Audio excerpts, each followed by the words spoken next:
So we could start.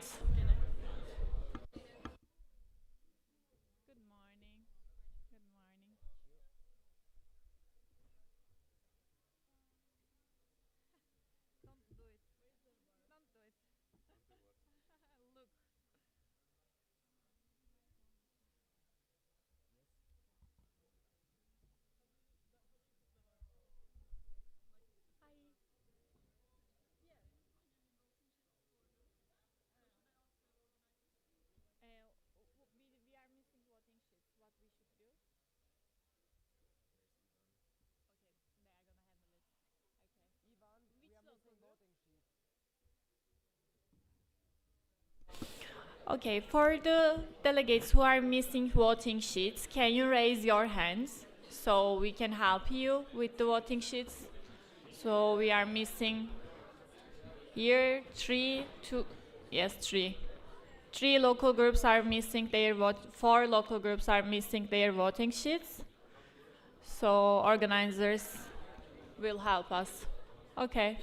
If you can raise your hands, organizers are bringing them. Thank you.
Hello. Did everybody have their voting sheets? Anyone who is missing? Okay, perfect. Thank you.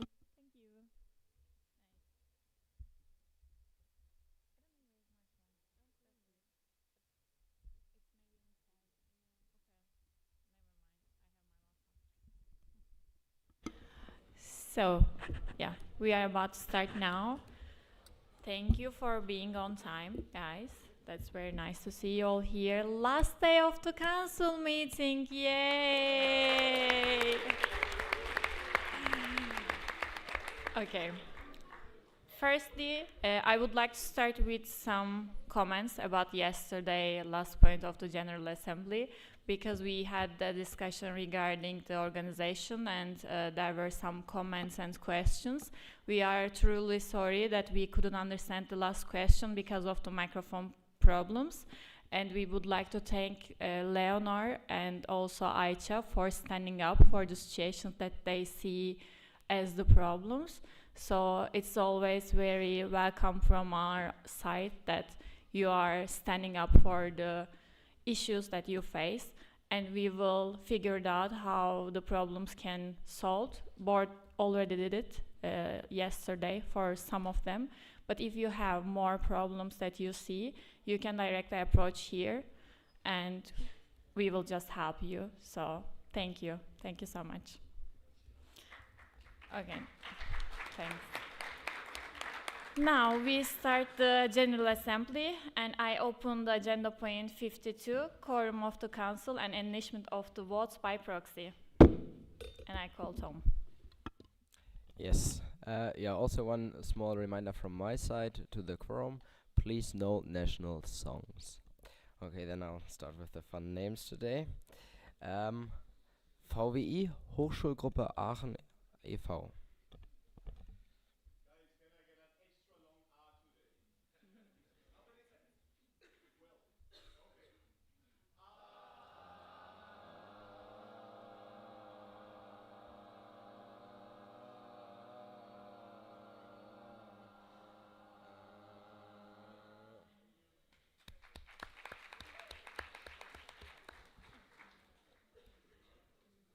Operational Research Club, Ankara Bilkent.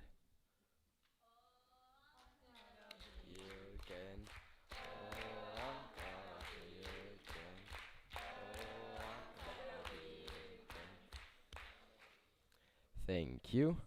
Metu Productivity Club.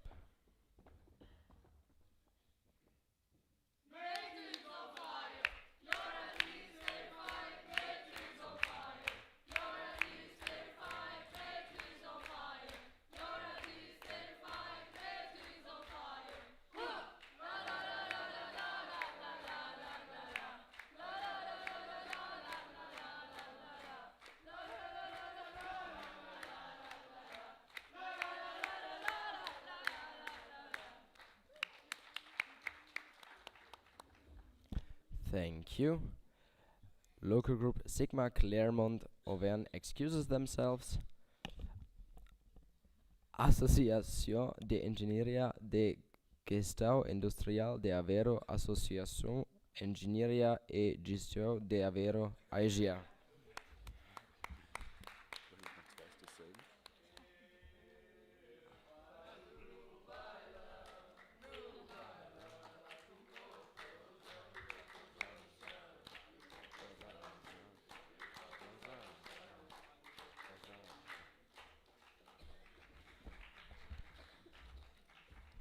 Thank you. S-Team LG Barcelona. Thank you. S-Team LG Belgrade. Arbeitsgruppe Wirtschaftsingenieurwesen e.V.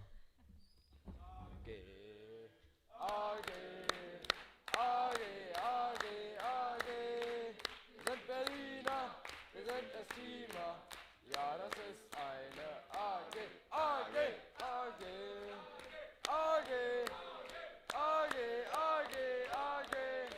Wir sind Berliner, wir sind Esteamer. Ja, das ist eine AG. AG. Thank you. S-Team, VWI, S-Team Hochschulgruppe Braunschweig e.V. Thank you. VWI, S-Team Hochschulgruppe Universität Bremen e.V. is proxied by Hamburg. Sersle Solvay ASBL.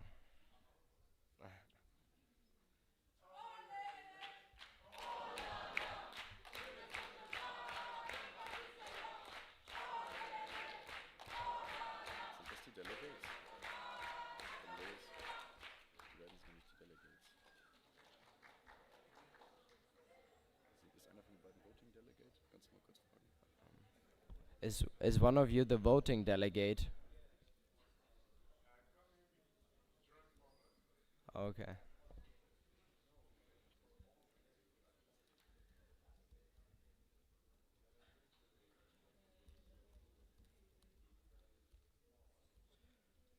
Okay, then local group Bucharest.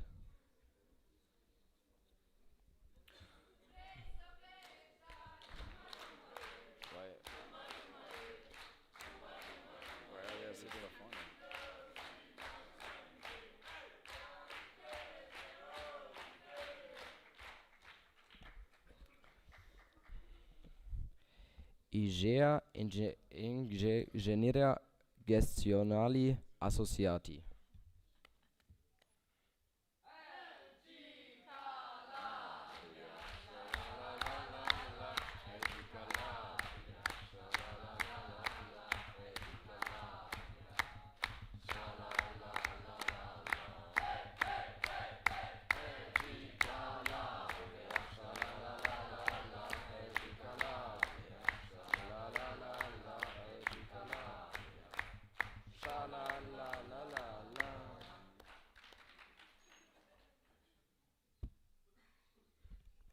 Thank you. Local Group Cartagena is proxied by Local Group Sevilla. Asociación de Ingeniería de Gastra Industrial da Universidad de Coimbra. Association Ingénieur et Gesteur de.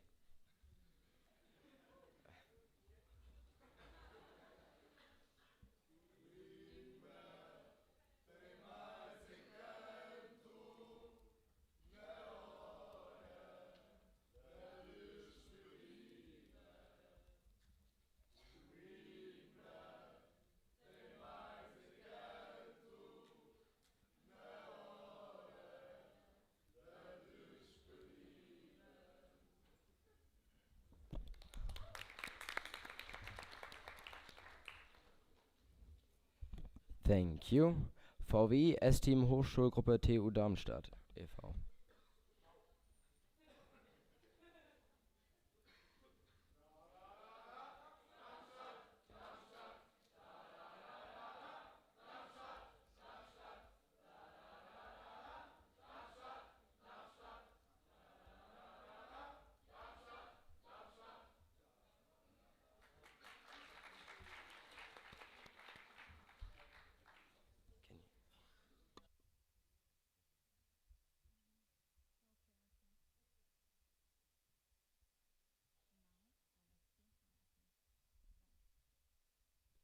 Thank you.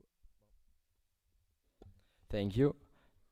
Next, Local Group Delft. Thank you. VW Hochschulgruppe Dresden e.V. Thanks for your efficiency. Center of International Travel Industria.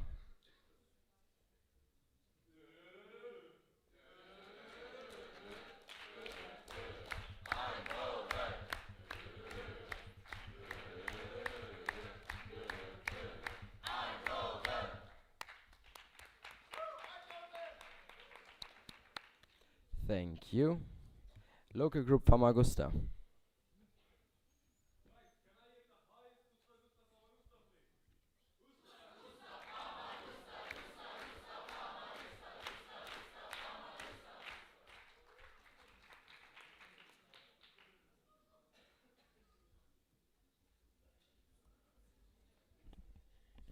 Thank you. S-Team Local Group Gothenburg.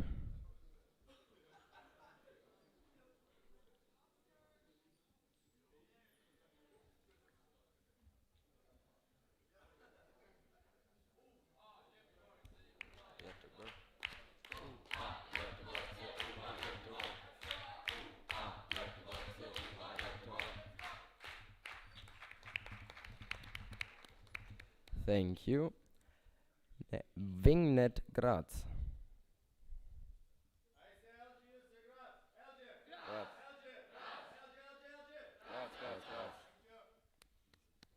Thank you.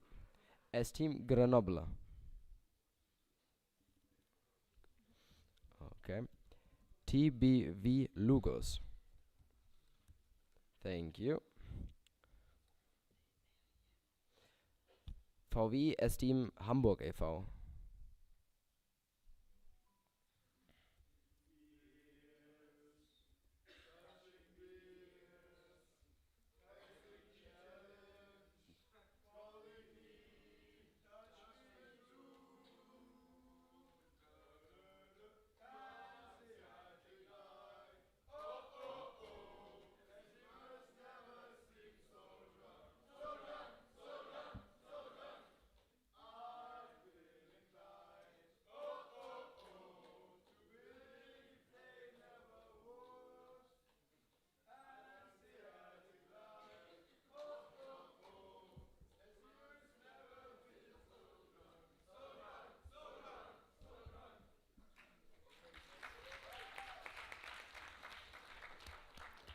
Thank you. Prodeco.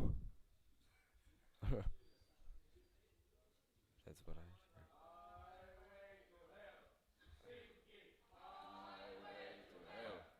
Sinky. Highway to hell. Sinky.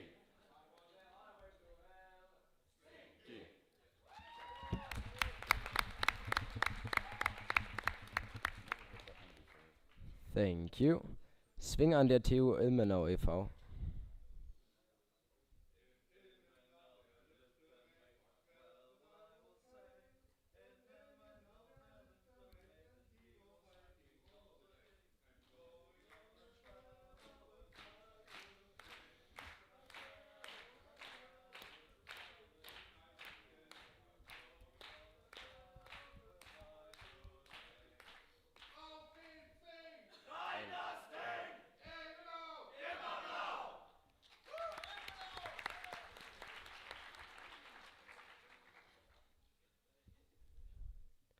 Thank you.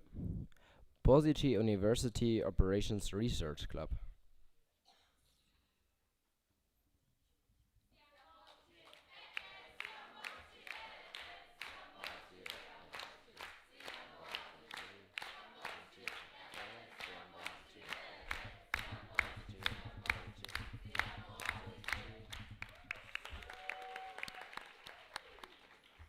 Thank you. ITU Industrie Mühendisliche Kulübü.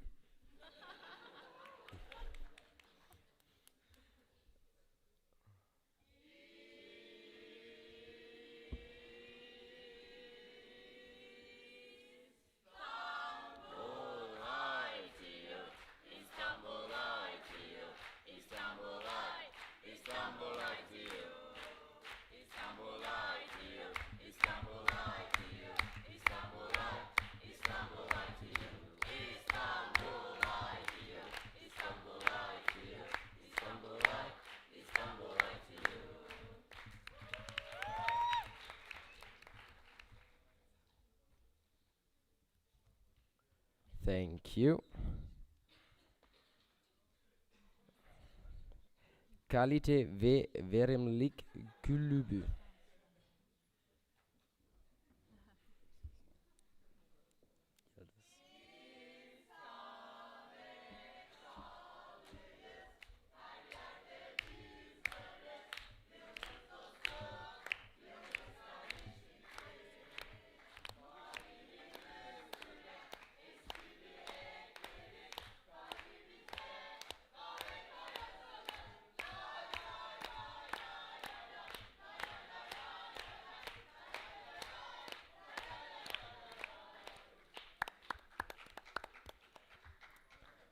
Thank you.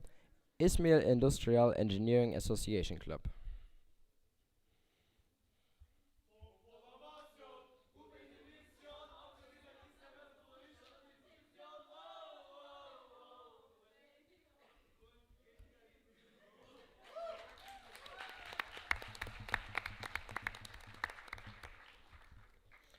Industrial System Society.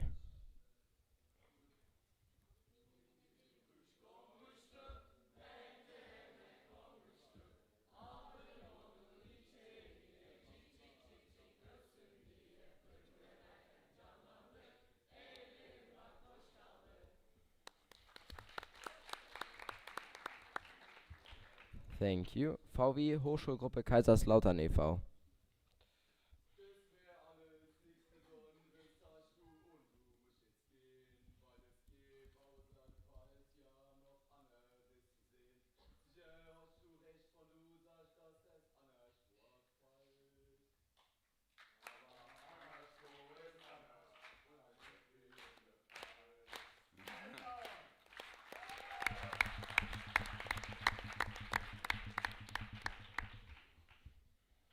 Thank you.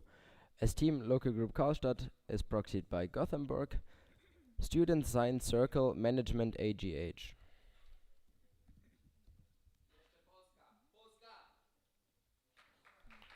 Thank you.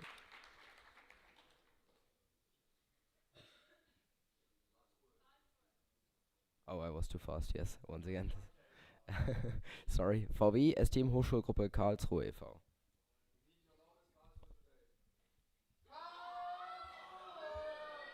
Karlsruhe. Karlsruhe.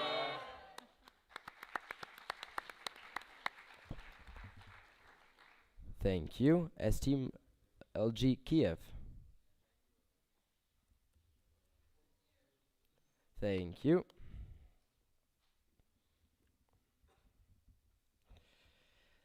Lapparanen Laden Mikelen Kurolan Tek Nilisen Kaupa Ja Telisen Ylposten Lut Il Liopston Tuoto Lauden Kita Kaplaki Rekisteroiti Ydystis Lazarkatu Kymenen Symne Etele Karjala Raperantan Sikinara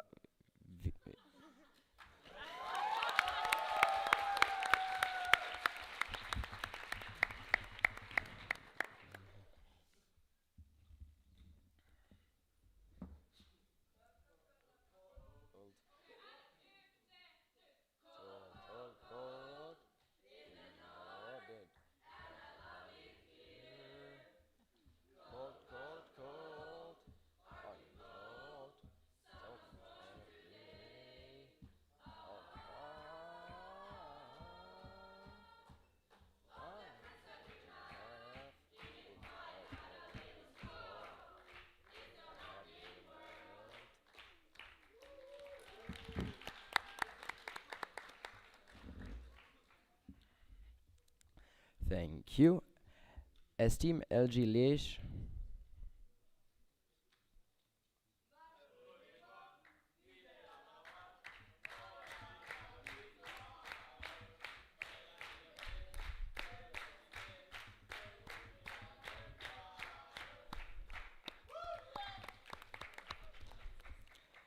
Thank you. Industrial Economy excuses themselves. Negi Nucleo de Estudantes de Ingeniería de Gastão Industrial.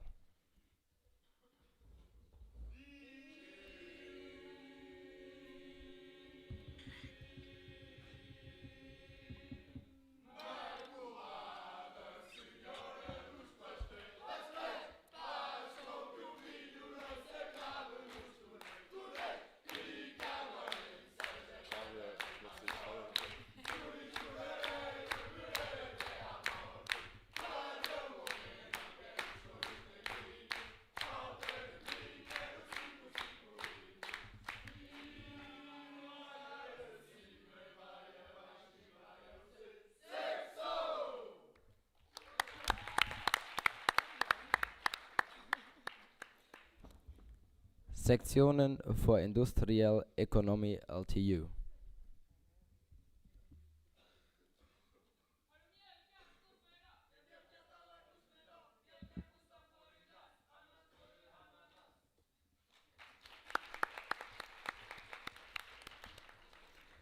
Thank you. Internationaler utgöttet vid Sektionen för Industriell Economy.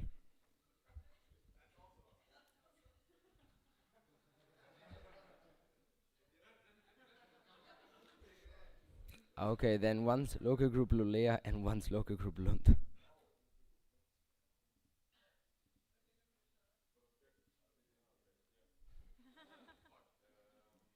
How can this be the same?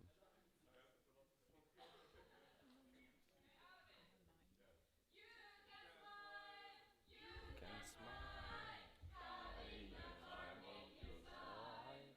Ooh, see that cat. Watch those pants. We are the Arctic Queens.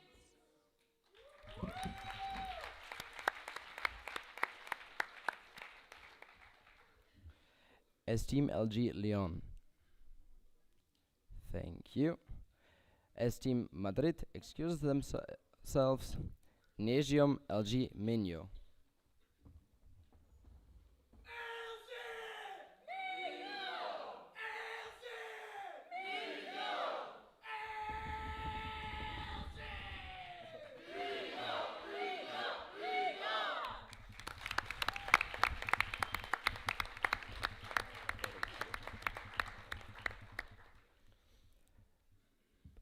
Baumann Moscow State Technical University.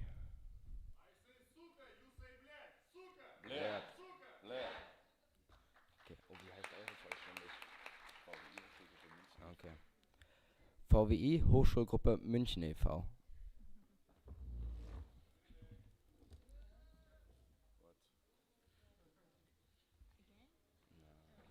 are you doing?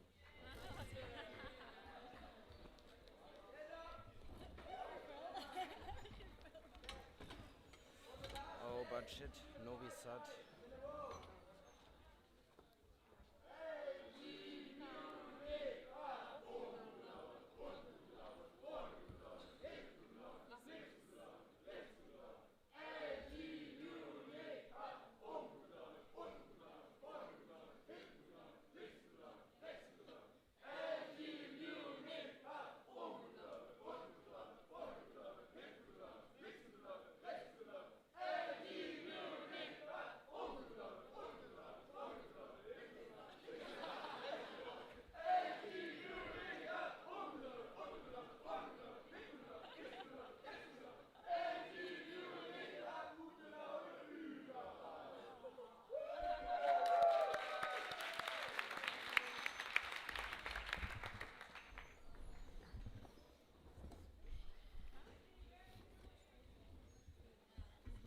Thank you. Udruženje studentena Esteem LG Niš. Thank you.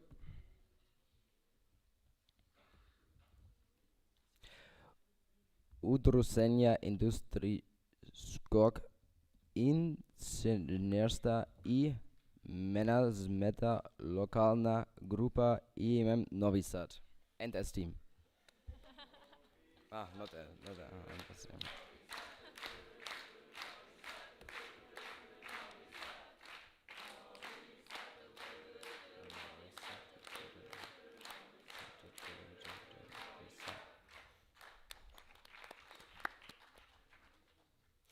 Thank you. Optiem olun tuo tanto ta lustes garit ari.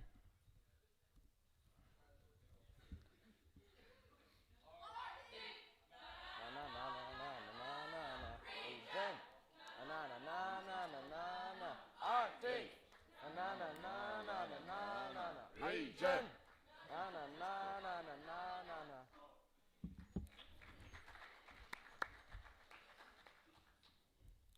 Thank you. Hochschulgruppe Wirtschaftsingenieurwesen der Universität Paderborn e.V.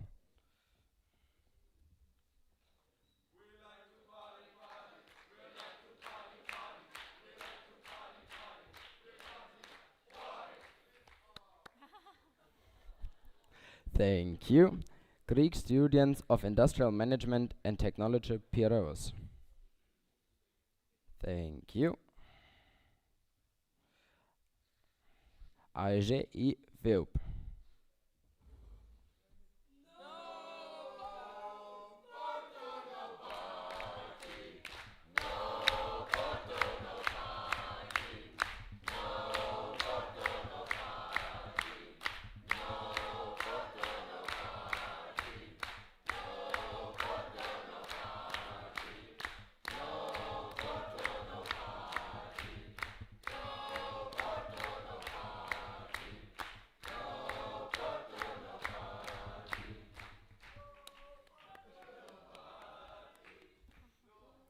Thank you.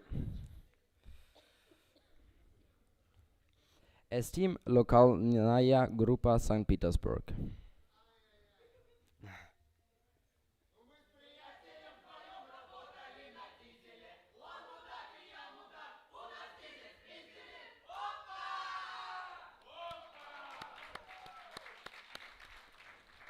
Thank you.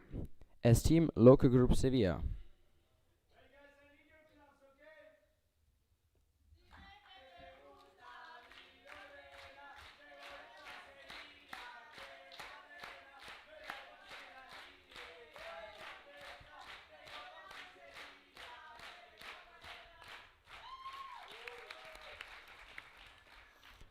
Thank you. VWI Esteem Hochschulgruppe Siegen e.V.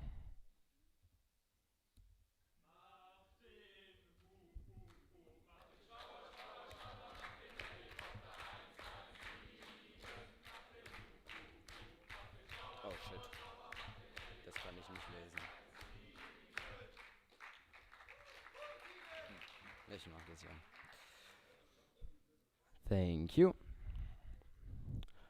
Struzeni na studenti po industrijsko inženjerstvo I management Skopje.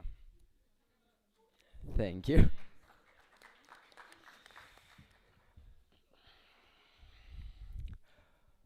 Struzeni na studentite po industrialno inženjerstvo I management Sofia.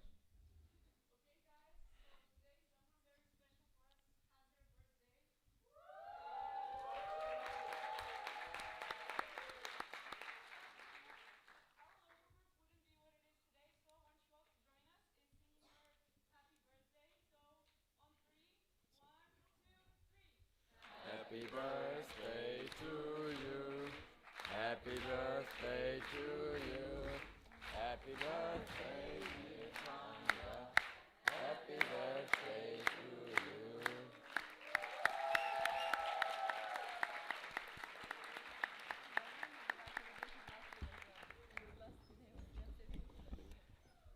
Thank you.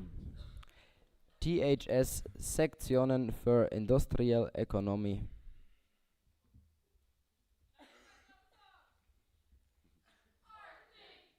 Na na na na na na na na na. Region.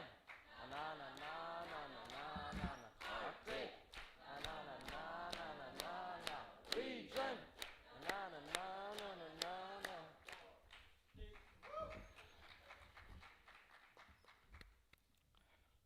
Thank you. MTU S-Team LG Tallinn.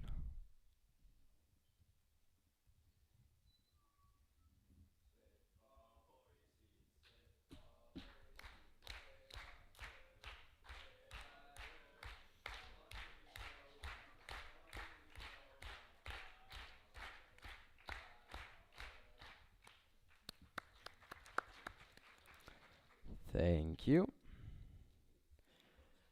Tuotantotuluiden Kilta Index.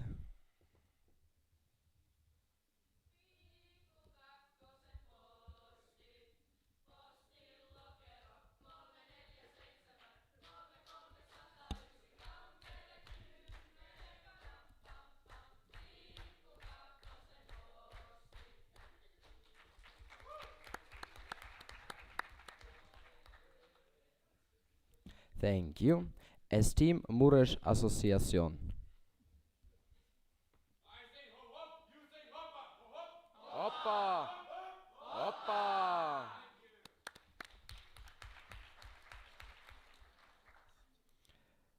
Thank you. Esteem NTNU is proxied by Laparanta.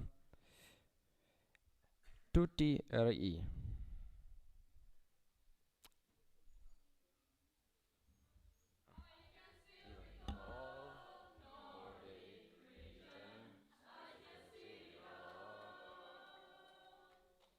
Walks along the bay, laughing in the rain. Nordic region, memories that remain.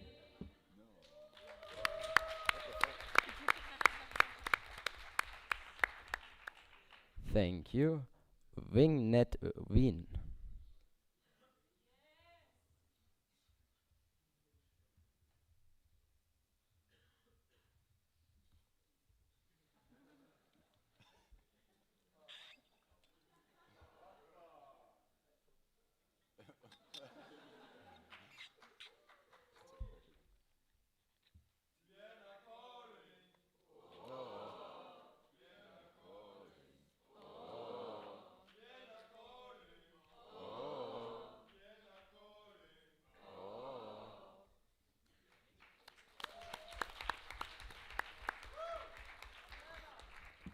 Thank you. Esteem LG Warsaw.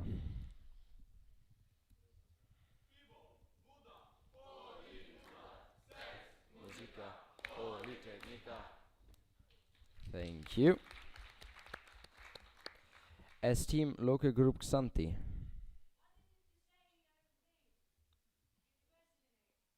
That's how you guys sign agreement what your official name is.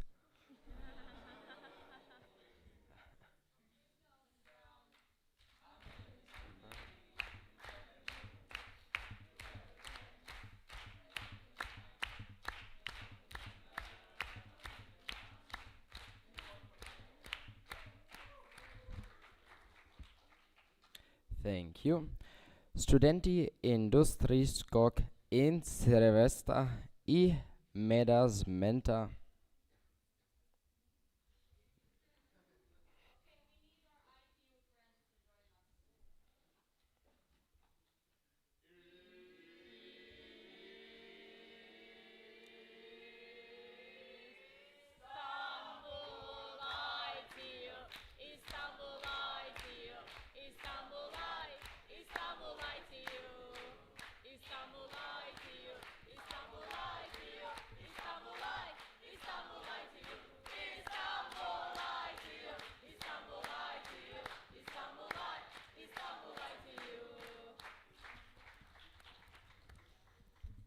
Thank you. Now to guest and observer groups. Local group Baku.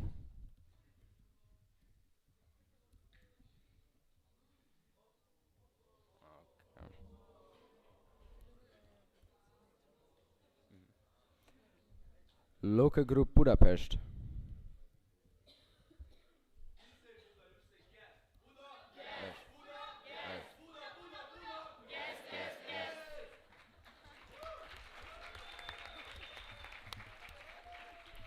Thank you. Local group Casino excuses themselves. Local group Dortmund excuses themselves. Local group Sarajevo.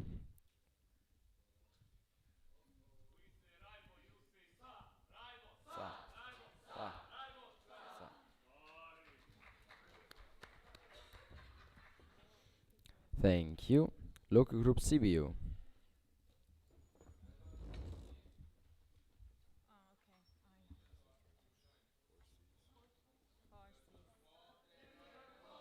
Seas region calls from south to the north. Our spirit is full, like mountains we climb, never to behold. Your heads will explode, the spirit we own. I wanna sing meditation.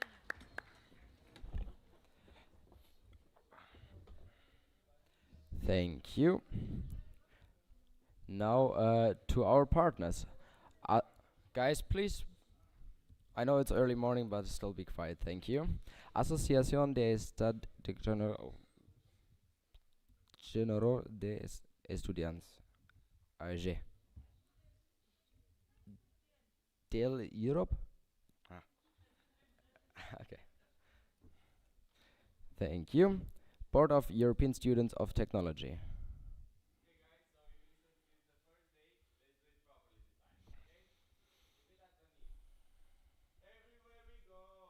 Everywhere we go, they'll always ask us who we are, where do we come from? We come from Europe, mighty, mighty Europe.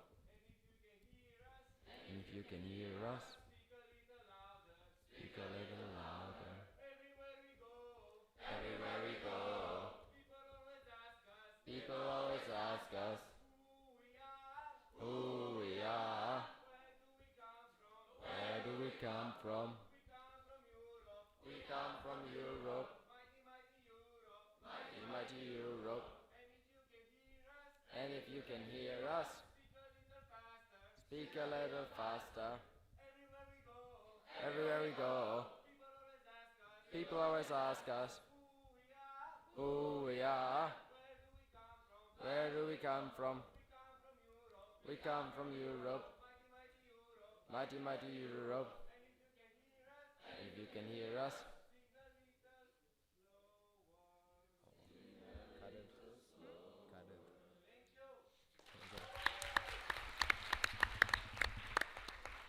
Thank you. Electrical Engineering Students European Association.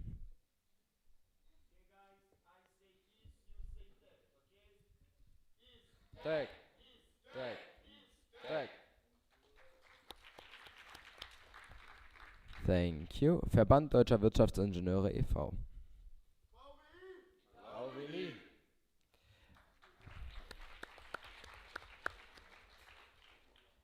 And lastly, our leadership generation side quest teamer.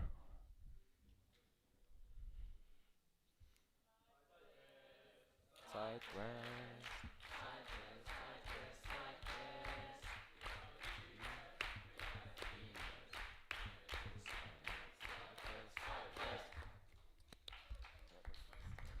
Thank you. One more question. Local group Belgrade delegates present. Thank you. Local group Grenoble. Bullshit in the back. Does someone has a microphone for them?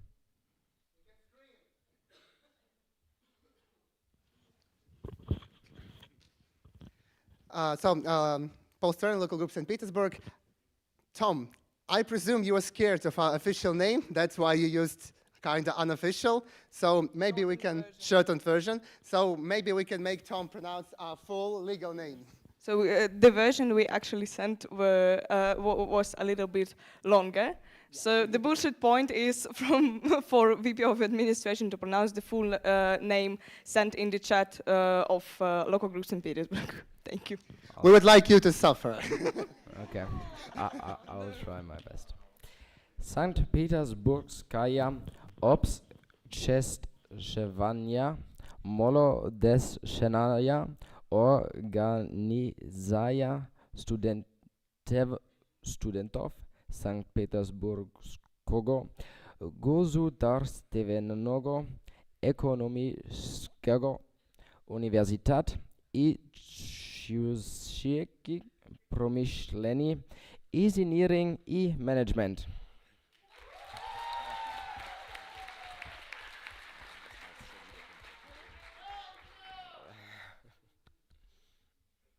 I couldn't hear it. Can you please repeat it?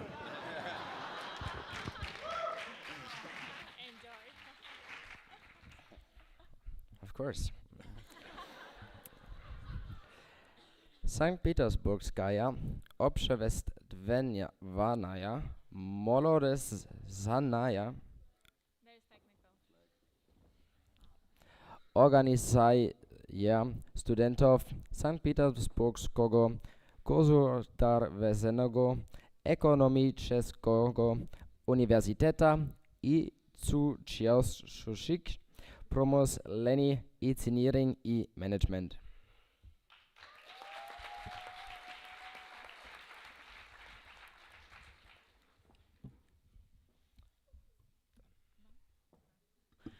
Thank you for this amazing quorum.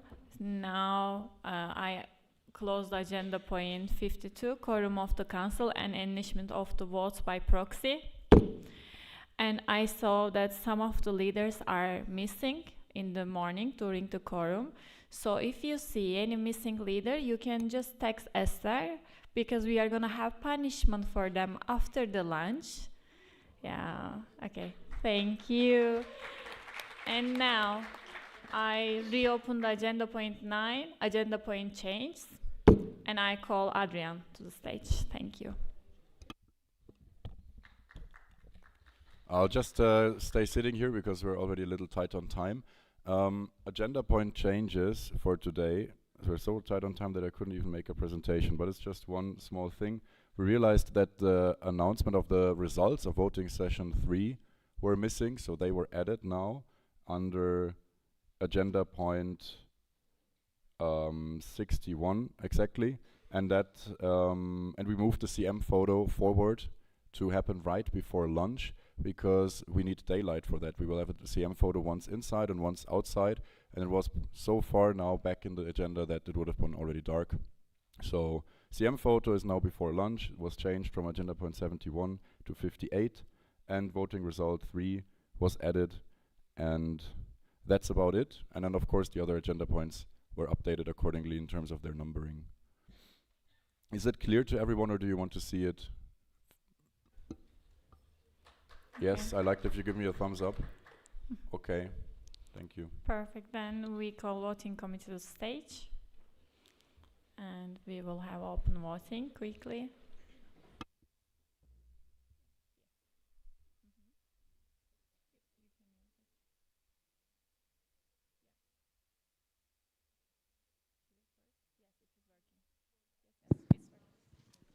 Hello guys, so if you accept this, the CM photo will be before lunch, and there is one additional point for the voting session 3 results. So if you accept this, please raise your green sheet.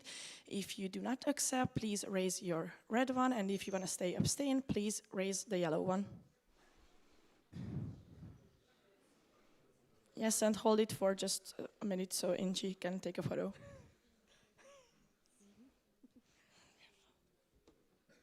Higher, higher.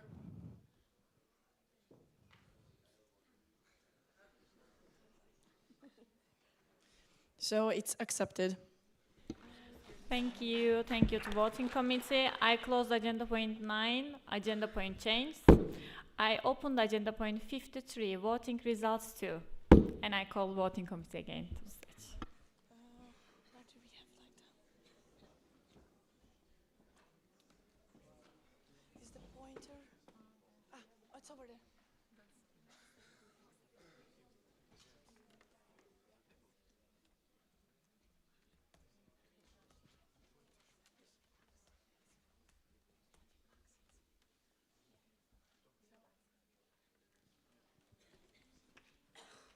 So guys, we are back with the voting results of the second session. So let's get going. I mean, let's get going. If we are...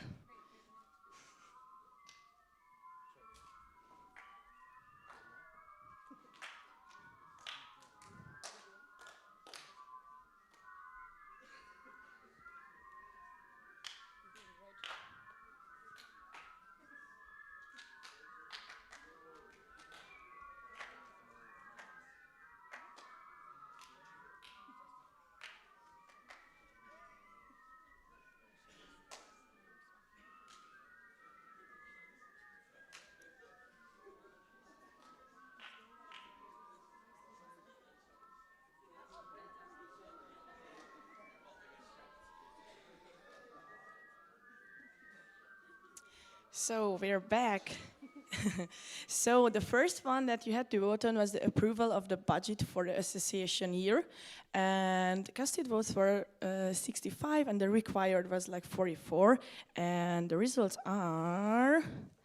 Yes, it's accepted!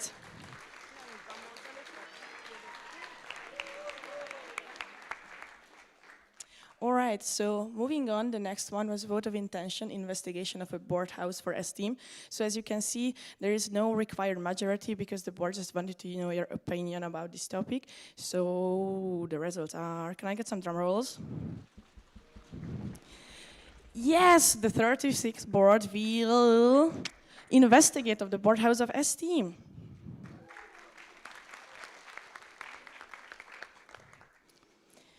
Next one, we had a motion balancing the LGX events organized. Anyone? Technical? Why does it say 50% plus 1 and then you need 2/3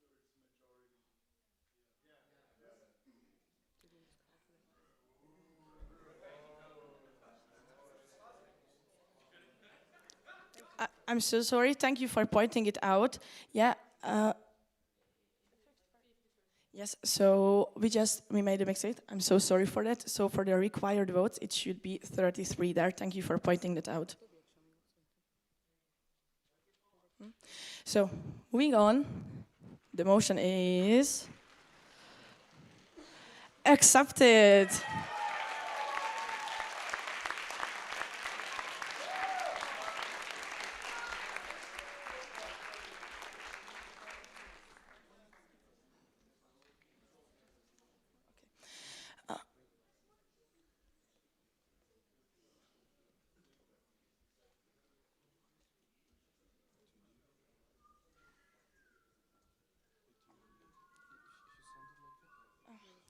So, alrighty, moving on. I'm not sure, we might have the same problem with the others, but we will update the presentation. So yes, sorry, it should be 33 over there. But the next motion is investigating the possibility of investment of esteem savings, and is the motion, drum rolls, it's accepted.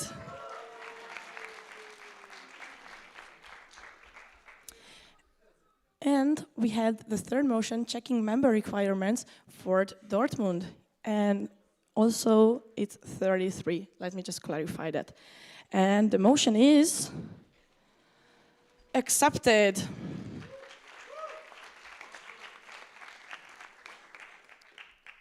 Yeah, and now moving on. All right, you can see this time we didn't fail, first of all. So you need like 50% majority to like start the project. There were 65 votes casted and it required like 33. And it got accepted, and Max Stuckenboom, I'm sorry if I mispronounced your name, gonna be doing the project. Should we also ask if he's accepting it because he's not here? Okay, he will be asked later.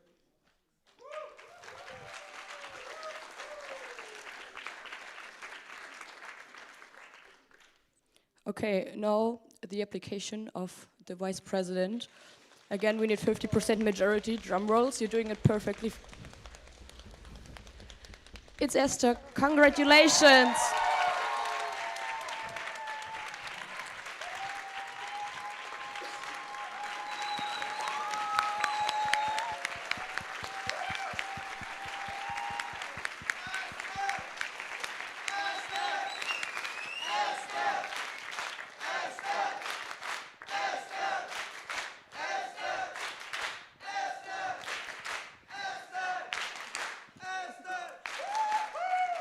Thank you.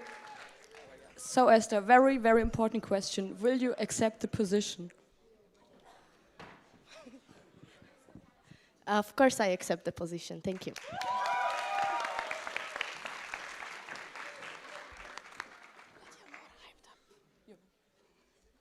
Okay, let's go with the next vote, but at first, little explanation again. So if you listen carefully the last 3 times, I guess, then you understood it, but I will also repeat it. So we had a listed voting for the podcast. We had 4 applicants for that, but just 1 person can make it, which means we had a listed voting. We counted the votes first, and if the candidate, like the highest one, doesn't have the majority, then we have to go to the circle, which means we eliminate the last vote. Then it got recounted, and if then the person has a majority, then we have a winner. If it's not the case, then we follow the circle until we have a majority. So we needed 50% majority to have a leader for that. We have 65 was correct, and casted votes, and we need 33 to have a majority. So drum rolls, priest, for first round.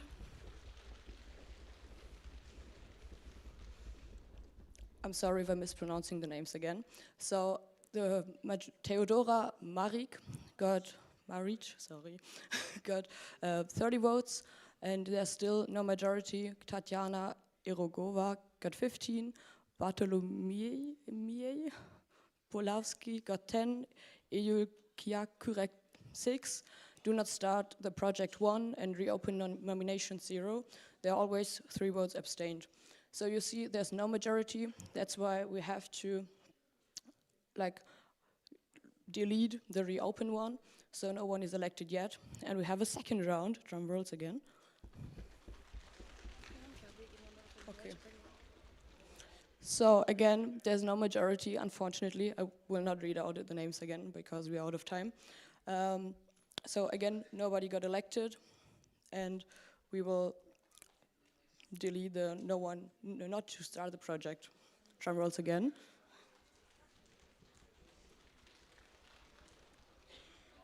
Oh, still not majority, but we're getting closer. So still nobody got elected. Drum rolls again. I promise you, then we have our leader. Oh. Theodora, you got elected.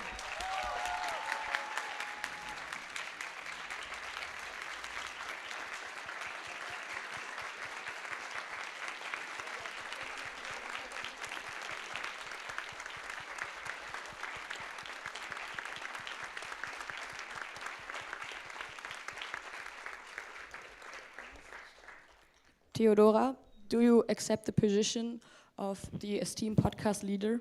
Yes. Congratulations. And also, please, a big applause for all other applicants that didn't make it.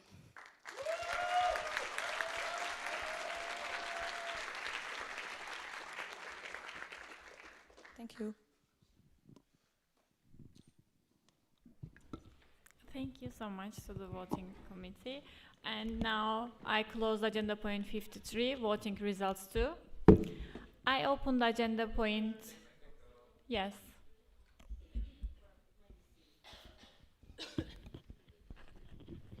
Lucia Maretić, LG Zagreb. My question is to the board regarding our motion from the first day about the financial controllers. It wasn't in the previous two voting sessions, and we were asked beforehand to present it on the first day so it could be included in the first voting session. So we're just wondering, is everything okay, or is there anything we should be aware of, and what are the reasons it hasn't been voted upon yet? Thank you.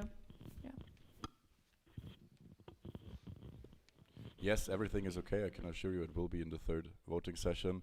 Reason is that it was pushed back further because more and more people approached us with questions about it, and we also were thinking about some of the parts of it, if we want to make an amendment or not. Came to the conclusion we will not, but it just took a little more time to think about it thoroughly and talk to some other people about it. So that's why it is voted upon a little bit later. Lucia, can we have the microphone? Thank you. Yes, again, Lucia Maretić from Zagreb. Yeah, I understand that, but I do have to say that we were not approached, so we were just waiting for a motion we proposed on the first day upon your request to be voted upon, which I don't think is the right way necessarily, especially since we were not approached, and since amendments are very specific and cannot change the fact that the motion has to be voted upon, because amendment would be just phrasing, but it should have been voted upon already. Thank you.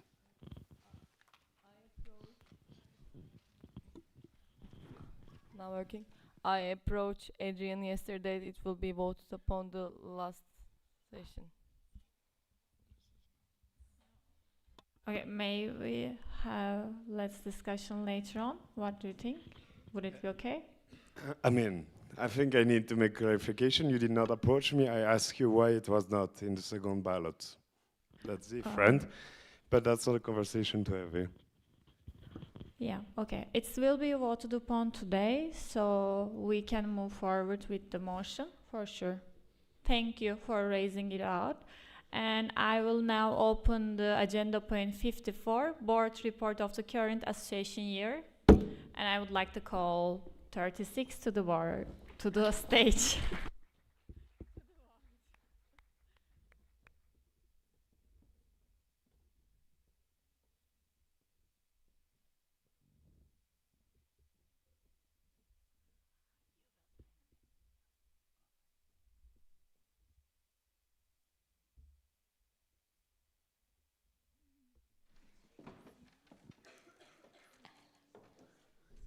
Can you all hear me? Amazing. Good morning, everyone. And I welcome to our presentation about the goals of the 36th Board of Esteem.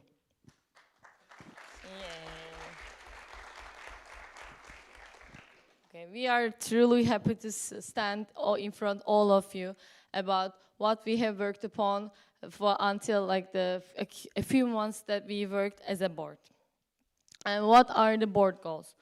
Before starting what we come up with 36, I would like to describe what are the board goals, what board goals actually are. Board goals are strategic initiatives as a new board sets for their upcoming mandate. They should be completed within the mandate and not carried into the future for the other boards to complete. And they are more personal within us, within network. We will compare the topical strategies that we need to work upon or our responsibilities that are defined in the statutes or internal regulation. Board goals are built upon what inspires us, what we see like in the network, what is the interest in the network, and what we as 36 make an impact on the network. And this is the board goals setting overall in our network, and what are the 36 goals?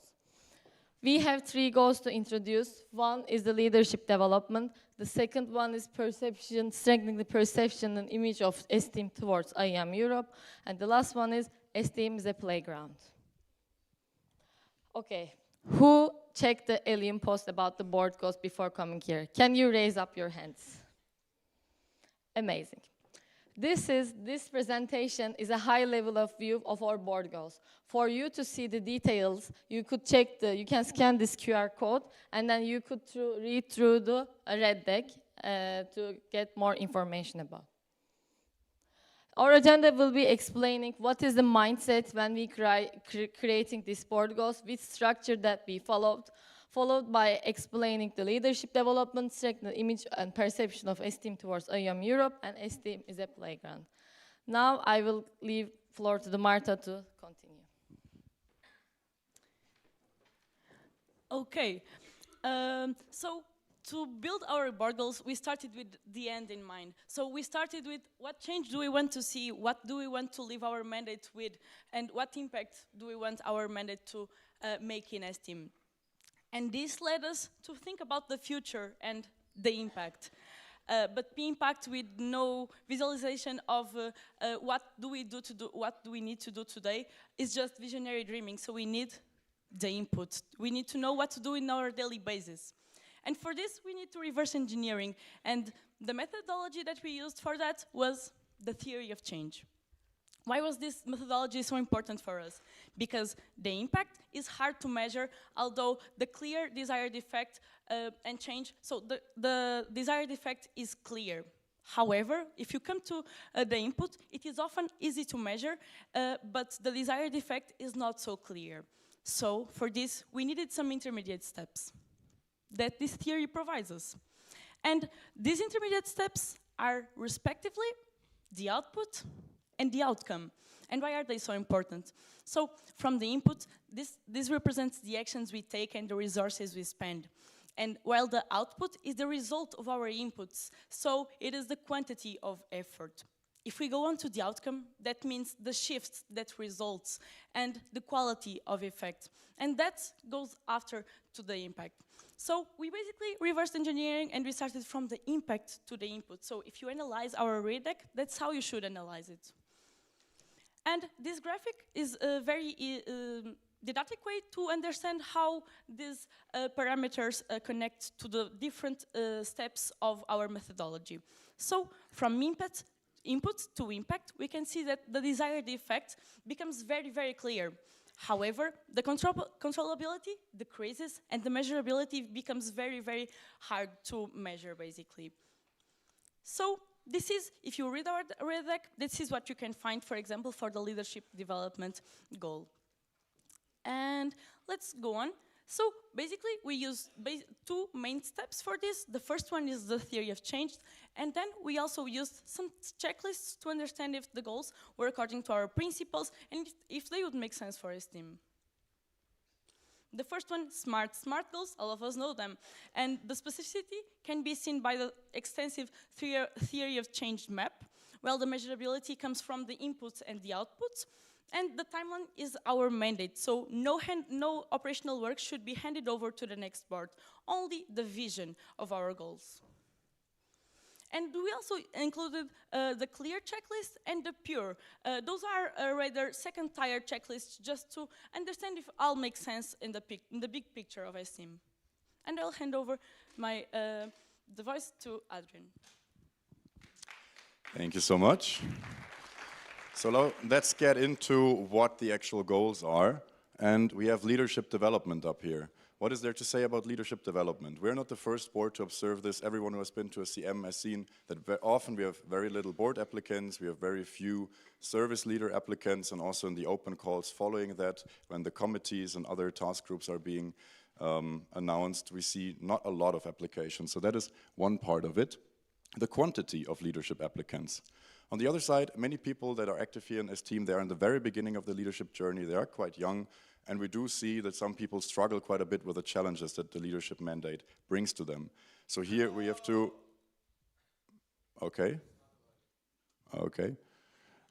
here we have to talk about the quality of leadership applicants and how we can develop them better.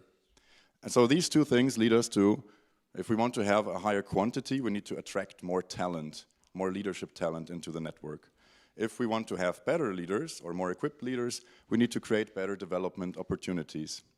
Digging down a little bit why that is a problem and what the current state on it is. If we talk about attracting more leadership into his team, what is happening there?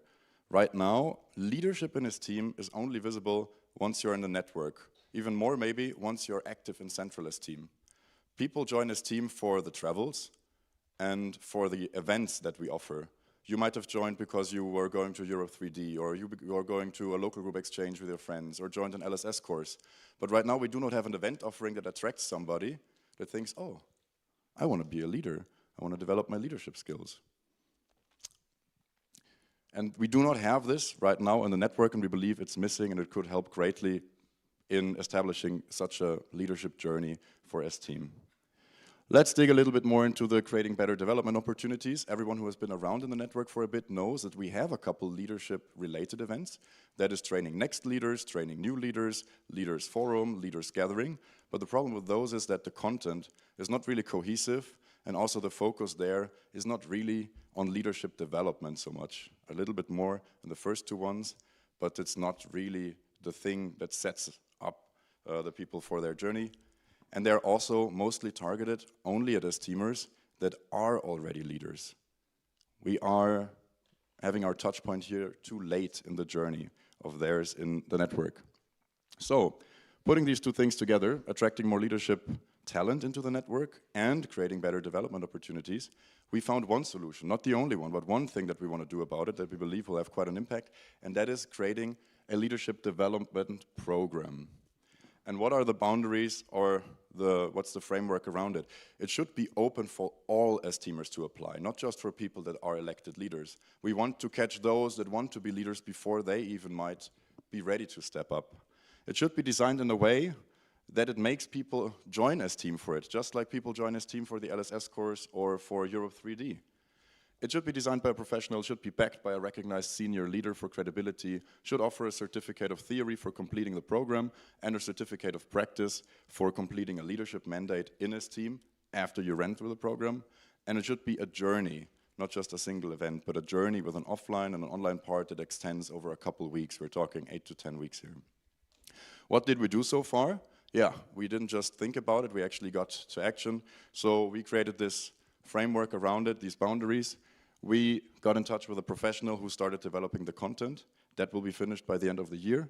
And we sketched out the promotional timeline and the timeline of the program. The next steps are to have the content finished. Applications will open end of December, beginning of January. Then the program will start in February. We will have the offline part in March, right in time for everybody who joins it, to then apply in CM LXXI in April for their leadership mandate. And what is still to be figured out is to found the Patreon to back it up and the certification modalities. That's it, the high-level overview about the leadership program, and now I'm handing over to Doha.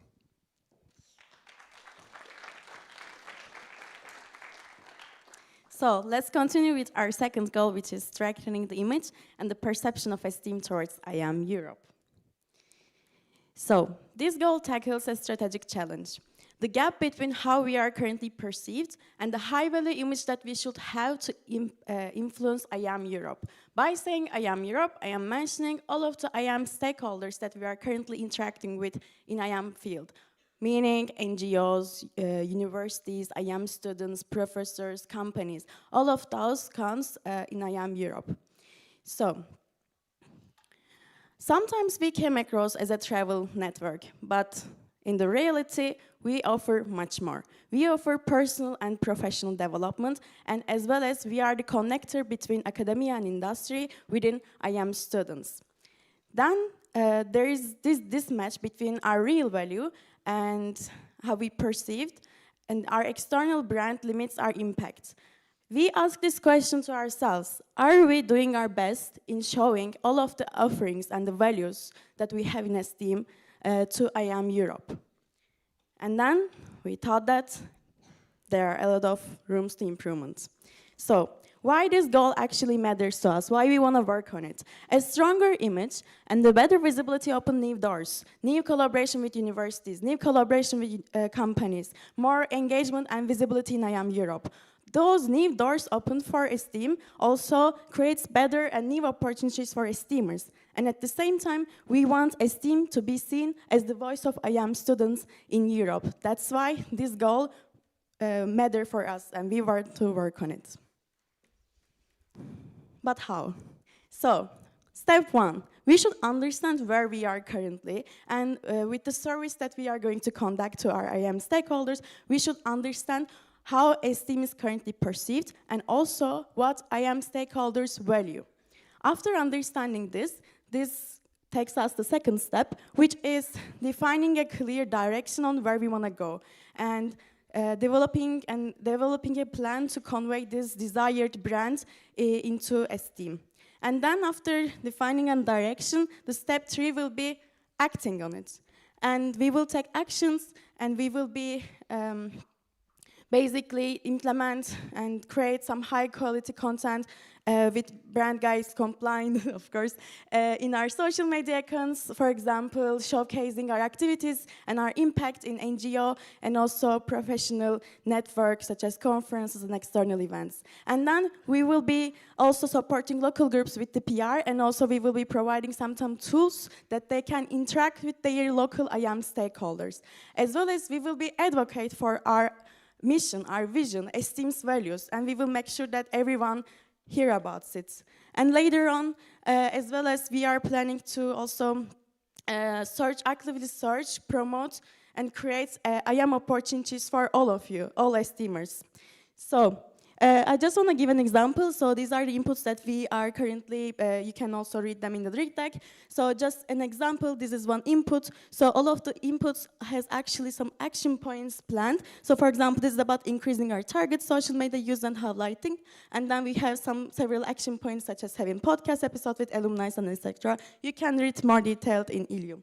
And the impact that we want to have with this goal is basically evaluating the reputation of esteem as a valuable player in IAM Europe and drive more engagement. And as well as by the end of this mandate, we want esteem to be known as value-creating and impactful organization, not only for traveling.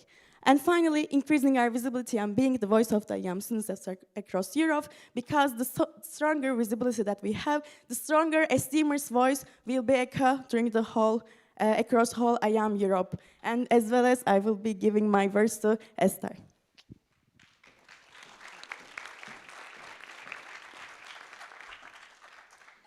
So last but not least, our third board goal is esteem is a playground. Esteem is a playground. This sentence is resonating for decades with our network. Our perception on it, that our observation is that throughout the years, we observe that our network is going towards more for a maintenance mindset, that we are keeping things just to keep things, and we don't open the door for new possibilities. We try to maintain what we have at the moment and just move forward and not be as we were founded on. So just think about it, how many new applications we have for projects, how many new initiatives we have, how many new people are standing up and starting their own initiatives. And when we are also thinking about this, it's backed up with one person and not with an entire community. This is the mindset that we would like to change here. And how we would like to do so is that mindset, we would like to change the mindset that we invite and encourage people to start and step up of their comfort zone, start creating, start collaborating, because together we can do it better than just one person. So try, fail, and start again. This is the place where you can do it. So how do we want to approach this? First of all, we would like to share how it is currently in our network. So in our newsletters, we have already a dedicated part where we share monthly the updates on the topic. Also to highlight innovation, spreading the word in the STEAM Sundays. If you join, you can learn more about it. And then the second one is leading by example. So if we would, as a board, would like to be approached and you to approach us that you can do it. We are open to your ideas. We are here to support it. We are here to connect you with the network and those who are thinking alike you.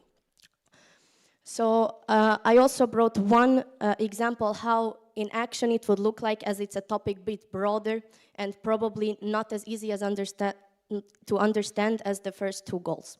So we would like to organize online gatherings where you can meet up with fellow esteemers, brainstorm ideas. You can see the action step that we would define the purpose of those meetings. We would have a facilitator assigned, and then we would also organize it quarterly to ensure that you can also join it, and then later we would share the results.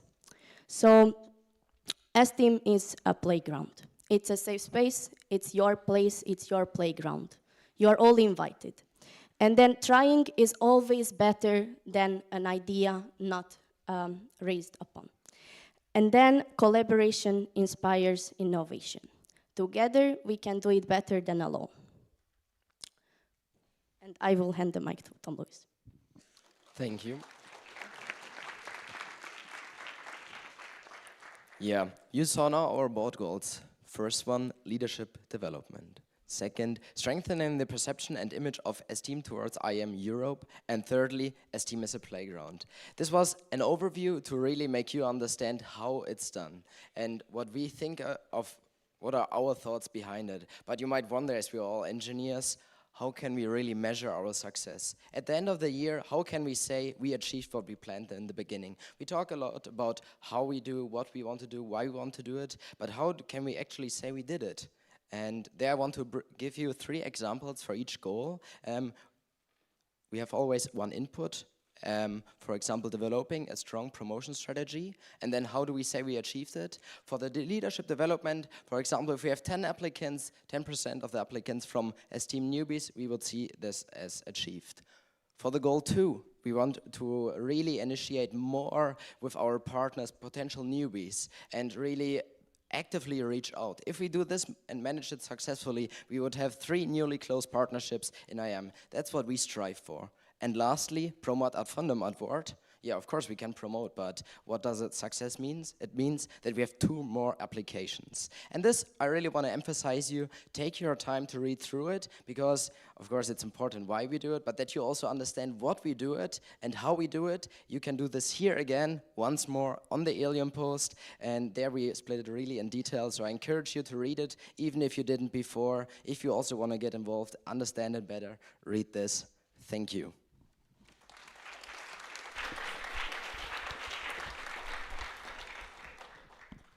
Perfect. Thank you so much. So I need space to see the council. If it's okay for you, you can even, if you would like to stay here, you can stay on the left side.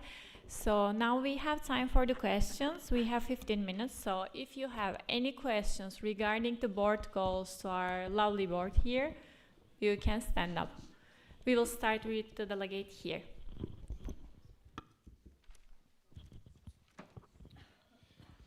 Hello. Daniel from LG Helsinki today, woken up. So you state that STM is a playground, and if I have a crazy idea, I love to see that you offer support. But do you offer any or mental support, let's say? But do you offer any monetary support if I have a crazy idea? Okay, I can explain. For the central esteem, currently we are monetary supporting the leadership development program that will be happening But for the, I could say for the creation or of the projects, or we propose the self-esteem book, which is an also innovative idea that approach us as a central esteem. So yes, we do support monetarily these ideas. And also, and also there's an, our alumni is supporting as well with an Ed Fundum award. So just to keep in mind. Thank you. Then we have a delegate here. Hi, Pelin from LG İstanbul Boğaziçi. If leadership development was so important for the 36 board, why weren't you present in TNL and contributed and observed the next year leaders development? I'm going to take this one quickly, and then Tom Lewis, you. TNL was happening right at the time of our handover, and we didn't plan it. The event was still planned by the 35th, and yeah, very honestly, we could not prioritize to come there with also our handover and our first board meeting. A little bit of an unfortunate timing for all of us with work as well, and university and exams, as we are also just doing this voluntarily. We're very sad about it. Yes. Yeah, nothing to add from my side, as it was quite of a short time frame from a council meeting where we got elected to this one to really schedule everything. Thank you. Can we hear your name and local group, please? The person. Okay. Did you get it? Name, please. Helsinki delegate name. Okay, thank you. So we have the question here from the delegate. Jonathan Pittman, LG K-Town. You also had the opportunity to introduce a topical strategy for the leadership development. So what makes you confident that you reach your goals within 1 year?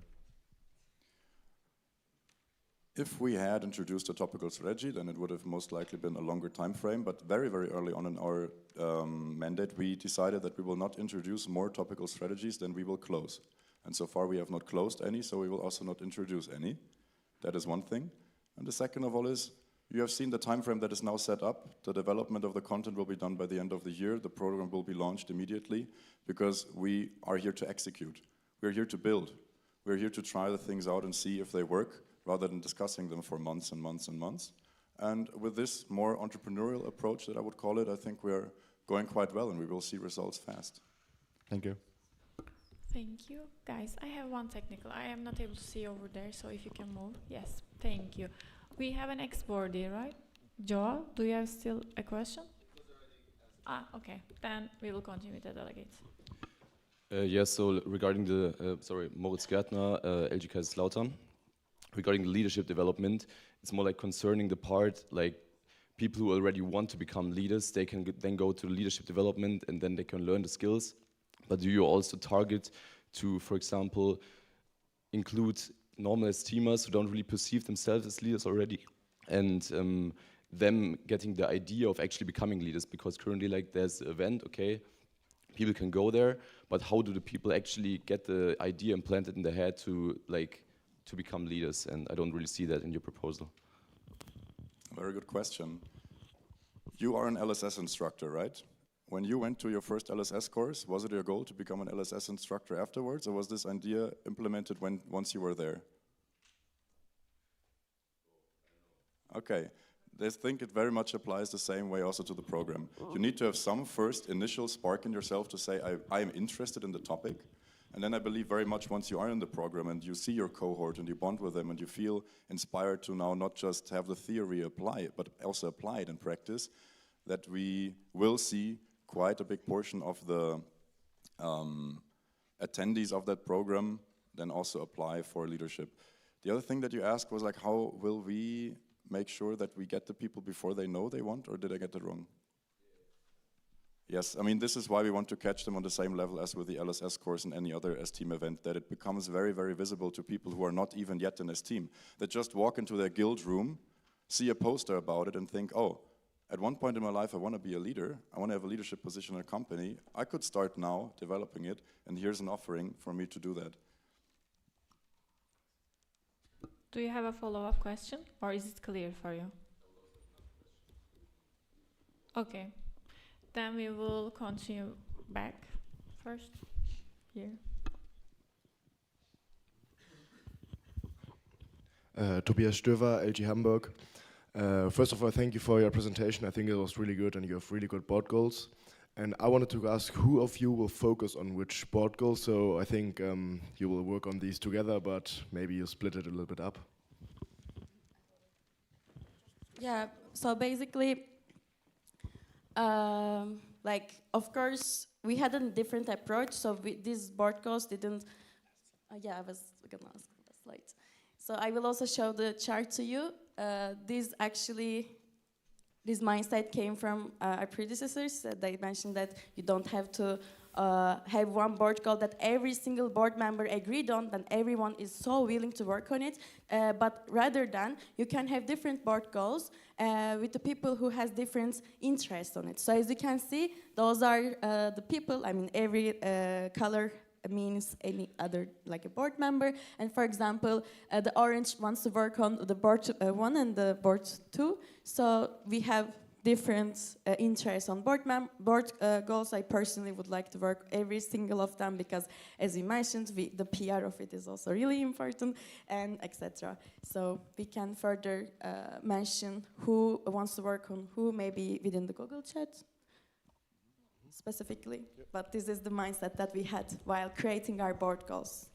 Yes, I can just add that it will also be related to our positions and our responsibilities in the network, as you may understand. Thank you. Then we continue with Emir.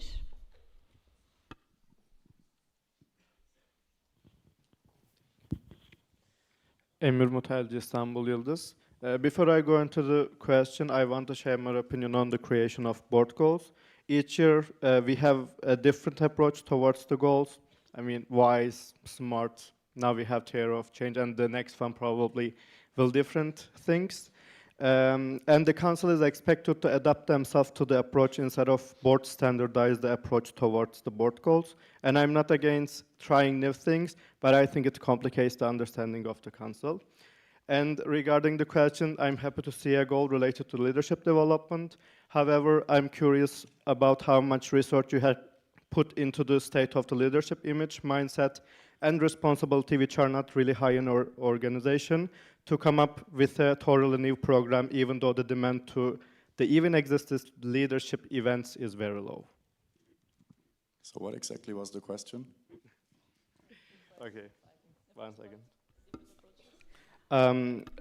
How much research have you put into the state of the leadership image, mindset, and responsibility to come up with a totally new program, even though the demand to the existing leadership events are low? The first one was a statement only that every board use different approach for the board goals. So as it was mentioned, this is not meant just for the leaders that we are currently having in STEAM. It's a leadership development, it's a leadership program for all STEAMers. So yes, I hope this answers the question. And when it comes to the mindset, so as we were discussing it, the program would have different modules, and different modules would focus on different topics of leadership. So this leadership program would focus on different set of skills that a leader should have. Just one thing to add. Many of the ideas that this program is built on were coming from a parallel session held by Giuseppe Perrone, former Vice President of Administration, last year in the fall CM in Sevilla. And it was a parallel session about problems that we see about leadership and the sustainability of leadership and the sustainability of finding successors for leadership candidates and all of that. So many of the ideas that this is built on are coming directly from that session and the results of that. And what that is, we just explained them. For time reasons, not gonna discuss further, but we can also talk one-on-one a little bit more if you're interested. Okay, yeah, let's continue. Nathan Freeman from LG Liège is concerning about the STEAM is a playground goal. You mentioned in the slides that you were wanting to spread awareness for this point in the STEAM Sundays, but I've attended quite a few STEAM Sundays, and there's not that much participants, I would say. To make this a really effective point. Do you have any concrete actions you are taking towards, and like what is a STEAM Sunday and what is and how is it like open to the network, or who is it who can participate in this? Yes, you're absolutely right about your observation that STEAM Sundays, first of all, is not well known enough yet. Who of you has heard about an STEAM Sunday before? Aha, more than I expected. Who of you has attended an Esteem Sunday before? Yeah, that's the difference. So Esteem Sundays is an offering every Sunday evening that Esteemers from all across the network can attend. There's an online link you can join. You can talk to the boardies that are there, to other leaders, other Esteemers.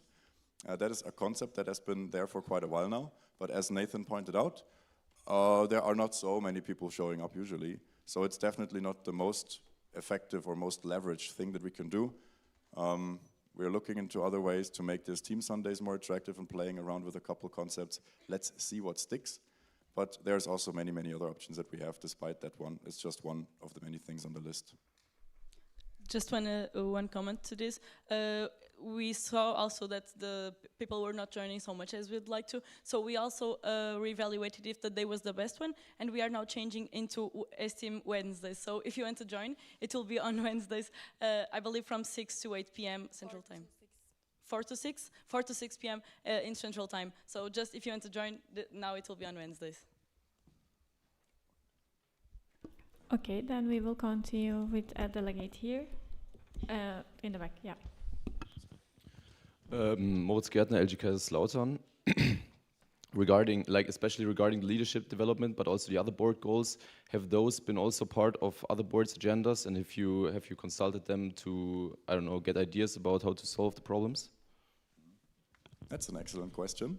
About the leadership development program and the way that we are approaching it, I'm not so aware that it was in the board goals, in recent board goals at least, but the other topics for sure to some extent, not necessarily under the same phrasing, but touching on the same problems, approaching the same problems, also not necessarily from the same angle, but especially the part of Esteem as a playground and all the innovation around it has been something that we're not the first board to work on that, not the first board to think about it. And same goes for the image and the perception, just a little differently phrased maybe. Follow-up, and my second part of the question was, have you consulted those boards to get ideas how to solve the problems? To some extent, yes. The board goals were also published to the boards before, to past boards, before they were published to the entire network to get some ideas. And one of these ideas was then also to reevaluate one of our board goals that was of that reason also not presented today, that we worked on prior.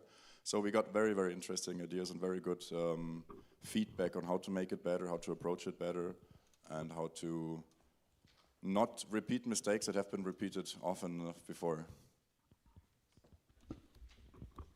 Okay, here we have a delegate. LXXI from LG İstanbul Yıldız. For us to get more motivated about becoming a leaders in Esteem, that would be nice to hear what are your 3 concrete plans that you will do differently when we compared with last year to improve the leadership layer for leaders. So this is about why people would actually want to become a leader in Esteem. Yeah, and what are your concrete plans to, 3 concrete plans? Do you want to say? I think it's also about the visibility.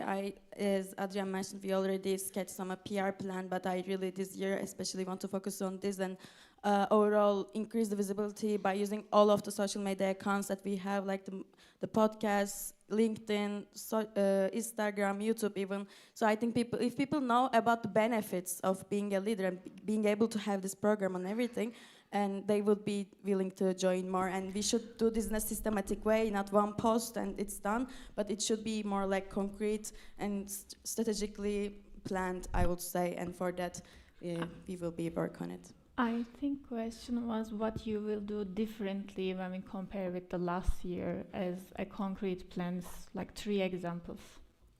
So what we are addressing here is the number of leadership applicants and the quality of leadership applicants. We're not addressing how attractive or not attractive leadership is in general in Esteem. To us it is quite attractive, otherwise we would not have been in the board. But yes, it might be discouraging for some reasons, but it's a completely different problem to solve and a completely different thing to address. Nothing that the leadership program itself will be able to fix. We will not be able to change the structure of a leadership mandate. We will not be starting to pay our leaders to make it more attractive or whatever else crazy ideas there could be. In the end, you have to give a lot if you want to be a leader in this team. Let's not pretend it's not that way, but you also get a lot. But if it doesn't appeal to you or to a certain person, then that's also fine. It's not for everyone.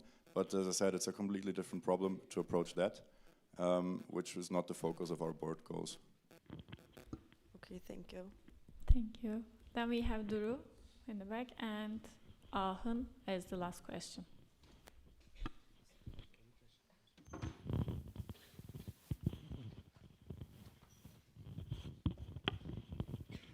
Hello, Duru Yüksel from Istanbul Boğaziçi. By the way, I love the creation of the process and I love the checklist and it's really good and well done. And for the board goals, and I would say ask, do you have a checklist that you can track that you're on the right path to your goals, and also maybe have a checklist that you can say that we fulfilled our board goals?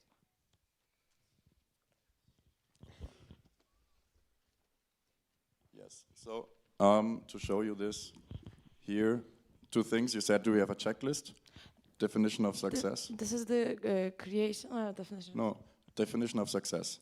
So for this board goal, as team as a playground, you can see here a couple of things. If you manage to fulfill those, we are quite comfortable to say, we're quite confident to say, okay, we did a good job in that direction. This is what we wanted to achieve, and we can tick the boxes. And then, are we on the right track? Yes, this comes from tracing from the input, from where we start, through observing how it turns into the outputs and how it turns into the outcomes, to then hopefully by the end of the mandate be able to say yes or no towards did we achieve this impact. Thank you. Okay, we have Ahun now. Thank you. Paul Katsiopis, Aachen. I think for us it's sometimes a bit hard to follow what it actually is that you're working on. Like in total, could you give us a little insight, a little overview of the different kinds of long-term goal concepts? Like, for example, you have board goals, you have topical strategies, and how do you prioritize them during your mandate? That's a very good question. Thank you very much. The board goals are what really inspires us. So it's quite easy to say, okay, I get to work on this because this is very much connected to what we applied for this position or why we applied for this position. The topical strategies is something that we definitely need to track, to stay on track with. Those are different in the sense that topical strategies got handed over to us from previous generations, while the board goals are really our personal own thing that only we will do. A very good question to distinguish this once more. And then also the topical strategies do have a longer perspective. Some of them we might not be able to close in this time frame. Thank you. Anyone who would like to add something? I think one also very interesting for the council point is board goals is something which is created by the board, which we individually then approach people to help us for. But what we try to also implement for the topical strategy, that leaders actively think themselves about it and think, how can we do something in our year, in my mandate, with my work? And if you read hopefully the Alien post about the mandate plan overview or the update before the council meeting, you can see what also leaders do on these strategies. But this is more something which is done by us and initiated, but topical strategies is more broader for the whole network. Thank you. Thank you for the questions and to the 36 board. Now I close the agenda point 54, board report of the current association year. And I open the agenda point 55, report on the STEAM strategic framework. And I call the 36 board to the stage again.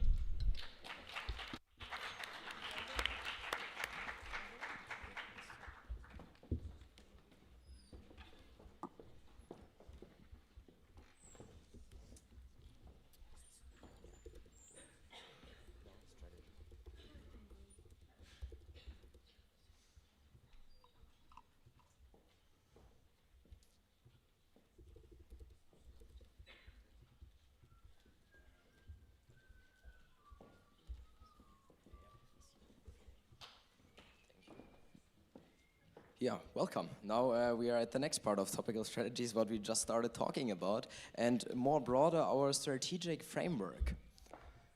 Have you ever heard of a strategic framework of STEAM? Just quick hands up if you have heard of it, might have been involved a bit. Okay, now you will definitely be involved in it. Yeah, why do we need a strategic framework? You might wonder, where's this coming from? We have a mission connect and support the growth and sustainability of European Association of IM students to foster relations and to develop their IM students personally and professionally. But we don't know always, are we really going where we want to be? With strategies,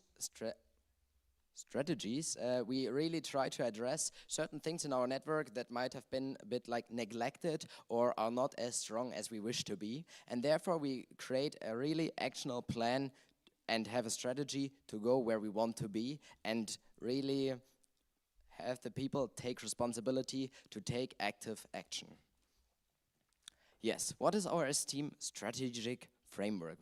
Long name, but it's actually consistent of two parts. One, the Esteem dashboard, we already voted upon it, but we never really introduced it. It's something to monitor and track our numbers, basically. We have different categories from finances to our local groups and events, to our partners, to PR parts, and we can really see how our network evolves and see, is this how it should be? How have we been better in the past or not? Secondly, we have topical strategies.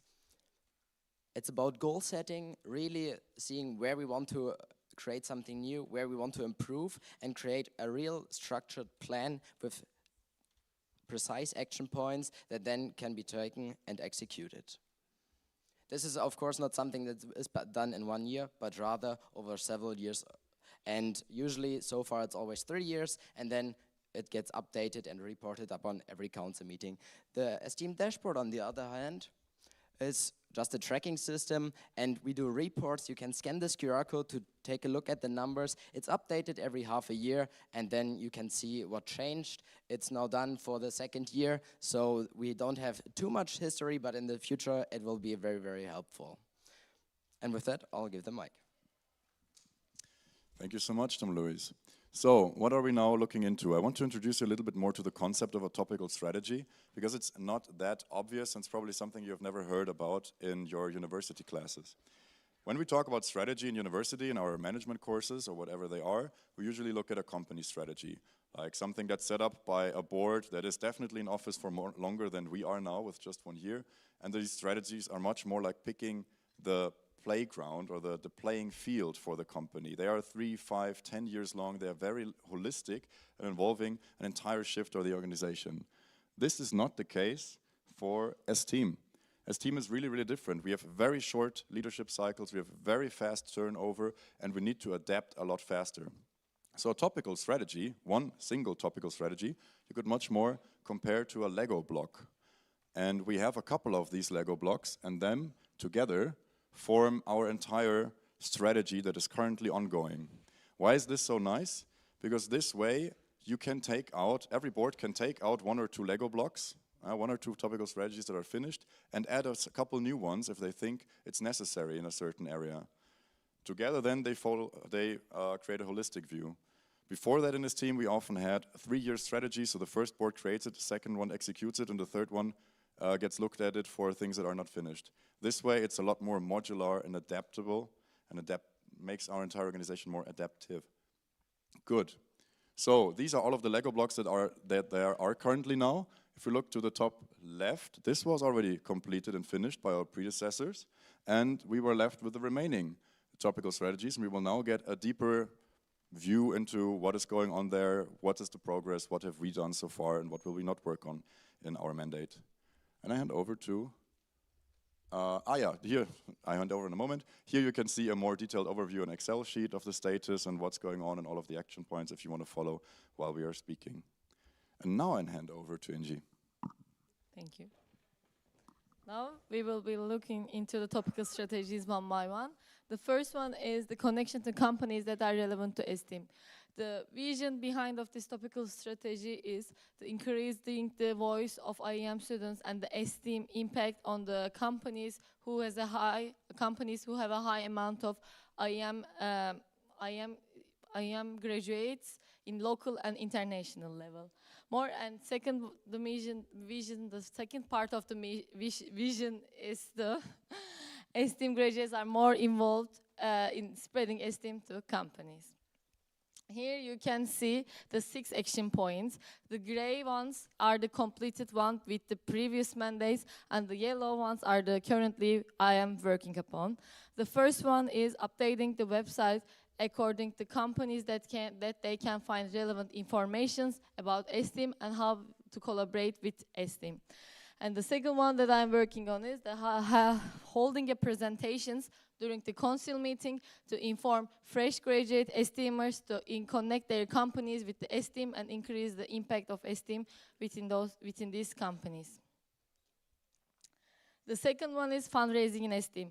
As you all can remember from the previous presentation, STEAM is more likely grant-based organization currently, with considering the main resource of income is coming from EU Commission. But this is the only grant that we are receiving, and we would like to, with this topical strategy, we would like to diversify our income, and we would like to ensure that STEAM has a financial resilience. With this topical strategy, I'm working with Adrian closely since he is the main responsible of grant. And the all action points which are related to grants are mainly his responsibility. Those are the creation of the grants database, evaluation our internal grant management capacity, apply for an EYF grant every year, and gather and process grants application feedback. The one that I am working upon is about creating the financial data analysis of the STEAMs in back in time, and also the increase spendings and investments, because as we also discussed, the more money we have, the more wisely we should spend. So yeah, now I will leave the floor to the Esther to continue.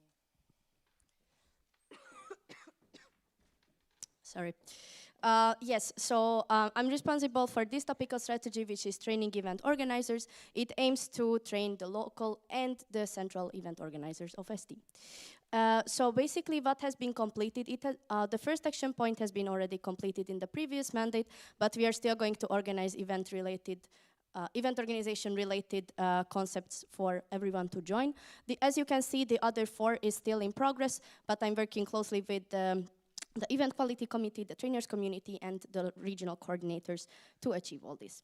And then my second topical strategy that I'm responsible for is the better user experience for local group organizing an STEAM event. It's such a long name, but it's a nice one, trust me. So this aims to the experience of a local group in organizing an STEAM event, and that basically that they should have all the needed information, materials accessible at all times. So what it contains. The first 2 action points, as you can see, has already been completed during this mandate with the setting up of the events hub. There you can see that the first one is to update and improve the presentations for all STEAM offers. So basically, if you go to the Events Hub, you can see what events your local group can organize, and also what relevant informations you need when you start organizing your event. The third part is still under development, but I'm pretty confident that maybe during this year it can be finished. But don't get my word for it. Anyways.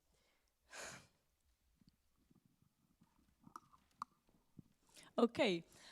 Next, we have recruitment of IEM students, and you might have heard of it because it was widely discussed in the last 2 council meetings, and the result was that in Calabria it was restarted, so we have a new time frame for the next 3 years, now 2 years and a half, and the vision for this topical strategy is to develop an IEM student recruitment strategy and overall increase the number of IEM students in our network, because we currently don't have so much data on this, and this is something that we would like to tackle since IEM is what unites us in STEAM. So, as I said, we currently have 2 years and a half to complete this topical strategy, and the first action point is academic background data collection system. And how are we going to do this? With the help of ITC, so Information Technology Committee, we will include, when you apply to become an STEAmer on the portal, something that all of you did because all of you have an STEAM account, you will also have a question to put in your degree. So we won't have information about the past STEAmers, however, in 3 years we can actually see how is the network going, because that's the time frame we assume to renew the generations in STEAM. So that's what's going to happen, and it will be completed in the next couple of weeks. Next, we have the accepted IEM curriculum. So we have currently some discussions on the table about what we can do regarding this topic, and the goal is to create clear guidelines on when we accept guest members. These 2 points are in progress, and then we're going to the non-started, but we will start until the next council meeting and until the end of our mandate. So it is the promotion of IEM in the local groups, and we will do this with the amazing help of PRC, Public Relations Committee, and lastly, reporting IEM status to the council. So next council meeting, we will already have some data, and we'll report on the new data we have already collected. But it will only be really, really significant after around 2-3 years when we renew the generations. And the next action points, we will not really have so much time. We don't think it will be feasible to work upon during our mandate. Next, connection to IM professors. So here it's very clear, we want to provide more symbiosis between IM students, IM professors. This can be done also through council meetings. And the first point is something that was already being worked upon but was not successful, and is recruiting a team member for Education Development Committee who has the responsibility to search for engineering education conferences and also understand how we can achieve the step to go there with the support of the organizers. It is currently in progress. And local groups, the last section point, local groups establish contact to local professors. This will be done in the annual mandatory email to local responsibles that we send every year. And basically we will create a database of professors who are willing to help STEAM and their local groups so that we can also keep a continuous database for the upcoming years, since students have a way higher turnover than professors. So not started, but will be done until the end of our mandate. And lastly, regarding education, possibilities to share IEM students' perspectives. So we want to run more research projects with your input. This was done also through this council meeting. And the first action point is to increase the visibility of this IFO project through council meetings. So on Sunday, me and Chegi, the leader of Education Development Committee, had a working group where we collected your input. So yes, your input is very valuable for our projects, and it is actually the material. This is all we need for our projects, so never undermine the potential of all these sessions that we run. And the goal is to pick the information we got from that workshop. In this case, we collected information on how are you currently using artificial intelligence, and we will then complete the fourth action point by sharing it and analyzing it through a research paper. So we are working in progress. These are 2 points working in progress, and I will create a structure so that this is going to be implemented also to next generations, so it is not a one-time thing. And I will hand over to Tom Lewis. Thank you. Yeah. Retainment and capacity building. That's the topical strategy I'm responsible for. It's about our central teams that you already hopefully got to know during the STEAM fair. We want to see who is actually in which team, because that's quite hard to track when people leave, go. You might not know when they actually left, but also what actually motivates them, what keeps them there, what kind of support do they want throughout their journey in Central? Well, that's what we would like to work on with this topical strategy. How do we do this? First, we want to automate and update the HR database. That's quite crucial for HRC to actually start working, because who do you want to approach if you don't even know who's working where? So therefore, it's very hard to do a huge Excel sheet through 40 teams to know who is where, but we want to make it automated, a system. What we did so far, we benchmarked what we have currently. We have a plan forward, but what we are still needing and what is very, very much what we are looking for from you. If someone is interested in IT and can help us with that, we'll have a quick and fast progress there, because the plan is there, it just has to be executed mainly. And this brings us also to the second point, which is also very closely connected. We want to see and broaden the possibilities to join in Central, but it has to be automated, because just adding another manual process will be quite hard and challenging for one team.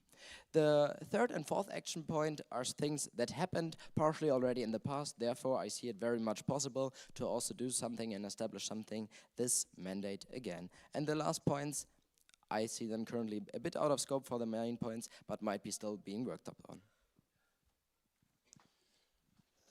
Thank you so much. Now I'm taking over. You heard before that I'm partly responsible for the fundraising one because I'm doing grants, but I'm also responsible for something else that's pretty important in our network, and it is safety and well-being. There's been a topical strategy introduced recently, which is called Enhancing Safety and Well-being in S-Team. And it is about creating more of a safe environment. It is about creating structures that help encourage this in the network, and also making sure that whenever something happens that should not happen, we have the means to follow up on it in a very professional and very thorough manner. So I will walk you through this step by step. What are we currently working on? Conduct and consolidate benchmarking. So we are looking into other organizations who are already far ahead on that. One of them, for example, is AEG. They're definitely far ahead of S-Team when it comes to safety and well-being in their organization. We have a lot to learn from them. And also defining a safety team structure and responsibilities. You have heard about the safety contact person in this council meeting. There are just a couple, sadly, because we had a couple last-minute cancellations, but they were also there in the last CM and the CM before and the CM before. And it is about time to not just keep this for a council meeting, but to actually implement it as a full-on structure, as a community, as something that can grow and thrive over time. And we're working on this. I'm also working with Jonathan, if you can stand up for a moment. If you're interested in the topic of safety, if you would like to contribute to it, Jonathan is the guy to get in touch with, or me. We'll be hosting a couple more safety roundtables in the future and see how we can further develop this in the network. And then also defining a mediation body. Right now, all cases of violation of our code of conduct, harassment, whatever other safety issues are being brought to the board through the official reporting form, and the board handles it. But is the board really the best entity in the network to do it? Maybe not, so we're currently working with one of our employees, Eric, who's also here. You can also talk to him, sitting there in the back, about this if you have an idea, because for the next council meeting we would like to be ready to propose something that we can implement in this team to take care of these cases better than the board can right now. Yep, what else is happening? Developing the safety contact person training program. We started the work on this. We will see how we can continue. Sadly, we didn't manage to find an employee or a professional to help us working on this, so we will have to drive it from our own knowledge as best as we can until we have this person. And the other ones are, to be honest, right now a little bit out of scope because they are just following the further ones, and these have just to be completed first before we can get into those. Thank you very much, and now I'm handing over to Doa. Okay, this is the last one, I swear. So the last topical strategy that we are responsible for is evaluation of our market and our offerings. Basically, this topical strategy's vision is deeply understanding what IAM students in Europe wants and demands in terms of international environments and international events, as well as we want to see where esteem is there and if we are actually fulfilling this demand by the IAM students. So this goal has 6 action points and 1.5 years left until its completion. So far, we are working on the first 3. It's in process. For the first action point, we already created a survey about how IAM students in Europe would like to travel with esteem, and I will be sharing it super soon with you guys. And in the second action point, which is investigating why IAM students that attend only one esteem event don't go other further esteem events. For this action point, we worked with analysis committee, and now we have the list of people who went only one esteem event but stopped traveling afterwards. So with this list of people, we will be talking with them after Siam Nish, and we will investigate why this is the case and then later on report it. And for the action point 3, basically evaluating what are the needs and innovation of local groups when it comes to event organization. We already have some further action steps and plans on how to get this knowledge, such as LG assessments form, event organization schools, event organization related events, even in council meeting with Head 1, and also talking and communicating with RCs, and they can also communicate with the local groups, and we can have the knowledge from there. And by the end of this mandate, we are planning to have a process on the first 5 action points. And yeah, let me go and share the survey with you. Please scan this. It's really important for us to have a better process in this action point. And this actually this is the end of the presentation, but I will come to here back because I saw people are still scanning. So yeah, thank you so much for listening, and yeah. I just like to highlight the importance of you filling out this form because we are doing part of our research as well on this topic, and in general for STEAM it is a very important to research on it. So please, if you have some minutes, I think all of you have, if you could fill it out, we would appreciate it a lot. This survey will be. Finally, this survey will be shared in the Google chat as well, so you can focus on your questions, and we will be also promoting the survey in many ways anyways. So, yeah. Nice. Thank you to our board.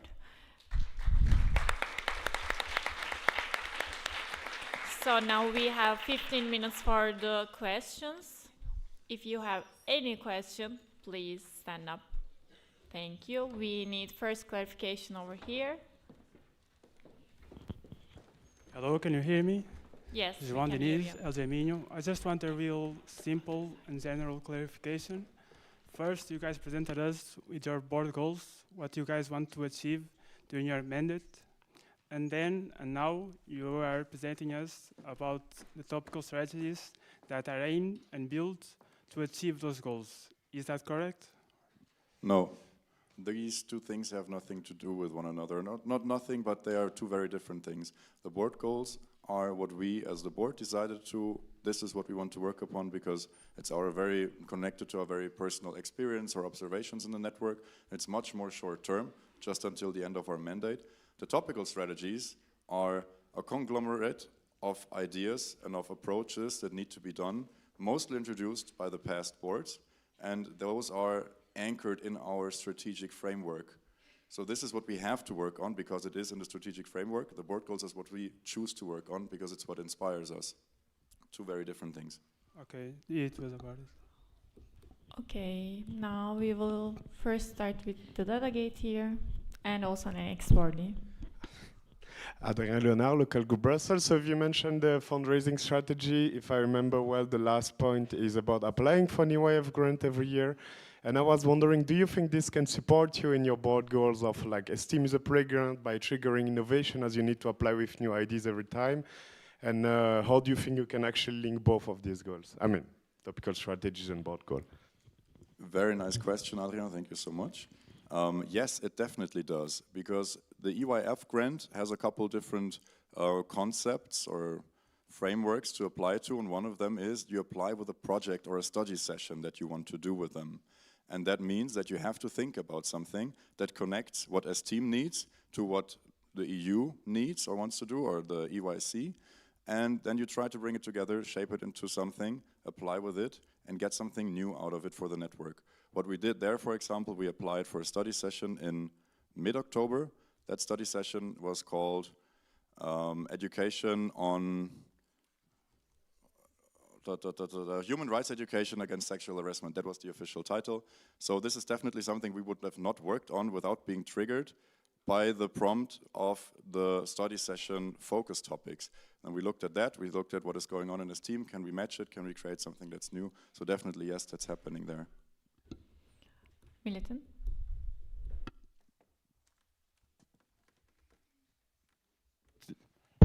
Milutin Miljanic, local group Belgrade.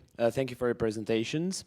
A lot has been said over the board goals and the strategic framework report, and a lot of work is there ahead. So first of all, good luck.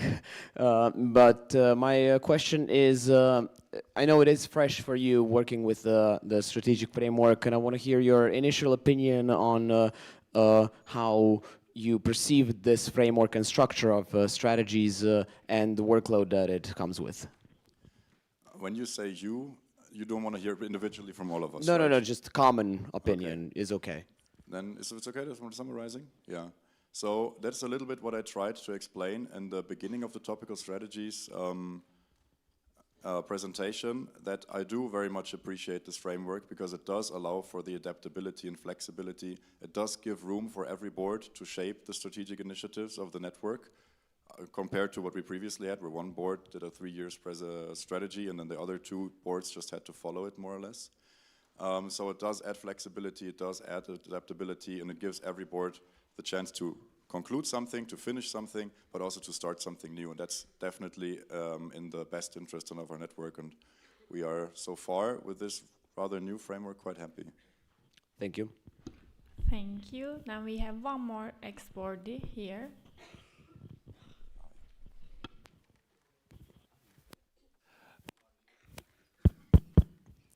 Ari Hietanen, Local Group Tampere.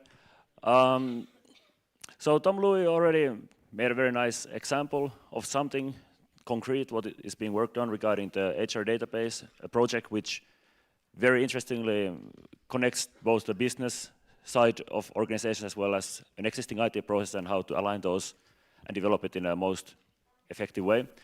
I assume you guys have lots of this kind of interesting problems you're working with that, and you don't really have people to work on them. I would like to hear preferably one rapid fire thing from each of you six for which you hope you could find someone to work on, perhaps from this council room. Just something that comes to your mind first. Very nice, I'm going to start. I want to find somebody to build the safety contact person training with. Someone to implement the HR part I just told. Solving this IT issue would be a tremendous help. A team to run the research projects and help to write them. That would be very, very useful. Person or people to work upon this financial reporting and like research about the past finances of STEAM and its all effects. For me, is that to find the best place and the best way of sharing the all. The third action point for the better user experience one, to find the way that it can be shared the best and implemented. Yeah, for me, getting the help of RCs on like getting the answers for the last topical strategy about evaluation of marketing offerings, because it requires too much input from people, so it will be nice to have and work with someone who can help on that. And also sharing IAM's students' perspectives, I think it's a really nice thing. And of course, PRC will help on it, but work on it, like many more people who are going to work on it will be really, really nice, and they would support us on that. Thank you. There is one follow-up, I guess, right? Okay, can we have the microphone to hear first? Gleb Bodrinkov, LG St. Petersburg. So I have two questions, but I'll prioritize the first one. So what is the progress on diversifying the income? You mentioned like we have partners in mind right now, or some of them are possibly in the discussions already. Want to know more. Thank you. The topical strategy is mostly about the diversifying the income, of course, while working upon the corporate relations committee as well, but as well as also diversifying the grant income. Because currently we are only getting grants from one partner, which is EU Commission. So the topical strategies work upon the diversifying this grant income, and then EYF grant is, for instance, that we applied, is an action point that we are currently in working process. We applied and we are waiting for the result. It is a diversifying an income example. Okay, thank you. Is it clear? Not that well, but like I wanted to hear about more examples, like if we have another like ideas on how to diversify it exactly, like maybe some direct organizations that can provide additional income in mind. All action points are mainly working for this, like serving for this purpose, diversifying the income. The all action points, this, do you have any addition? To frame this in the right way, it's not about diversifying between income from companies or income from grants mainly, but you can also have to look at it one level deeper, diversifying the income from all of the grants that we get. And so far, we do not have 5 different grants that we get, so if one of them we don't get, we still have 4. No, we have 1, and if we don't get that one, we have quite a problem with what we are currently planning. So it is also about diversifying there. And this is what we mentioned before, the European Youth Foundation, EYF. That is another partner to get ideally contracted with about a grant. Okay, thank you. Thank you. For the further questions, if you are curious about the topic, you can always approach the board, by the way, for the details and the examples. And we have a delegate here. Yes, Moritz Gärtner, LG Kaiserslautern. Tom Lewis, you briefly talked about in the beginning about the dashboard, about the local group dashboard. is it already sufficient to draw conclusions out of the data, or is it too fresh? And if it's too fresh, how long will it take to be like really to be a stable database for really drawing conclusions? Yeah, thank you for your question. As I mentioned, it was introduced in Aveiro, so you can imagine, I think we have now the 4th entry or 5th. So it's quite new. I think it will take around 3 years to really see some progress. But this doesn't mean that we didn't track data before, just not in the way it is in the dashboard. So we have KPIs just somewhere differently, and I think that we can always use to draw conclusions, as you saw it from the LGX, for example, for the motion. They use data we have, and I think in some years, 3, I think it can be very well used to do similar analysis. Thank you. First we have Vural. Thank you. Vural Aktay, Local Group Ankara Metro. My question is for Adrian. You talked about safety and well-being in S-Team. First of all, I would like to express that this is not a complaint about the organization. This is just a general observation on S-Team. Well, the nutrition of food in general in S-Team is quite lacking, like protein, mineral, or general. But also, I saw that you are focusing more on safety part rather than well-being. So, do you have any other plans to improve well-being in S-Team? Like, especially when we turn back our homes, we are not only being like hangover, we're also getting sick. So I see that it's important.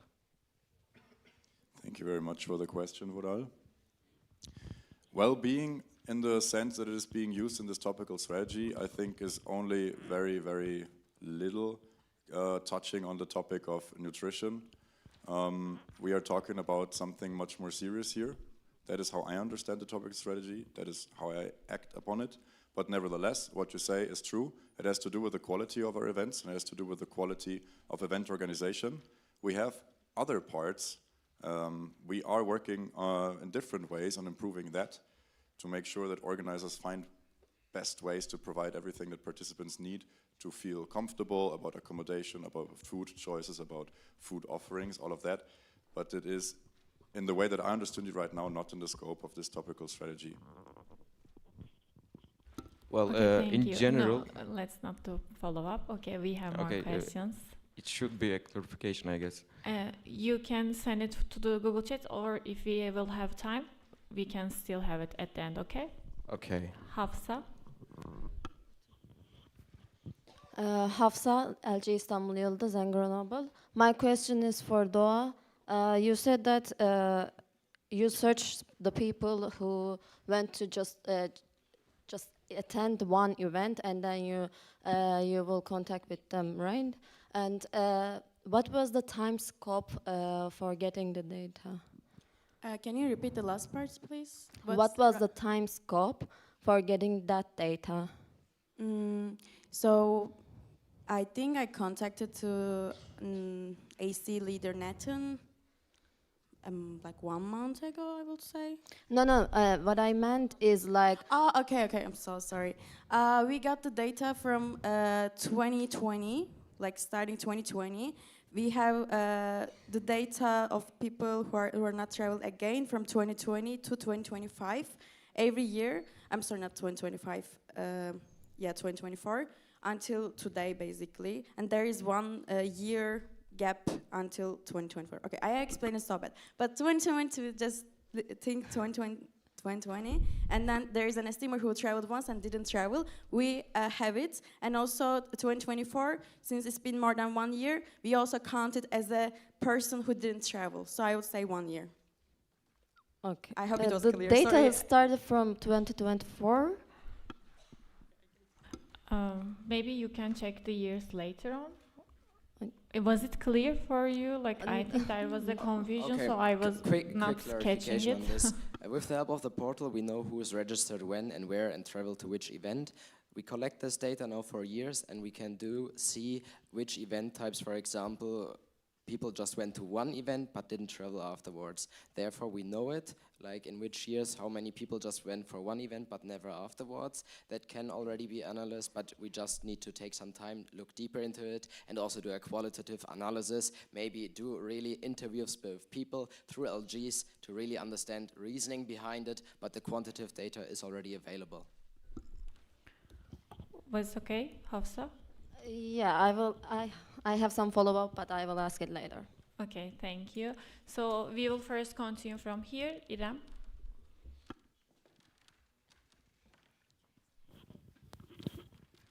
İrem Çakır from LG Istanbul ITU. First of all, thank you for your work on the safety this year. I also believe that it's an area that should be addressed more within the network. Could you please elaborate on the precautions you take to prevent such situations from happening in the first place? Thank you very much for the question, Idam. What you are talking about is an important part, and that is the prevention of anything that happens. And we can prevent only by educating and by raising awareness in the power that we have as the board. I sadly, as I cannot control what everybody does in here, I can only do our best that you know what you should abide to, our code of conduct, that you know that you are a guest here and behave in the way that is appropriate, and that you do know what is crossing a boundary to some extent. And we are working on creating this educational material right now in the moment. As much also, we have a couple leaders, I know that you were one of them, and a couple more that care so deeply about the topic that you already proactively started to create this material. And for that I would like to give an applause to you and every other leader who did it, because this initiative is what the network needs. People that have this care and this proactiveness in them. So please give an applause to everyone who is working on the topic.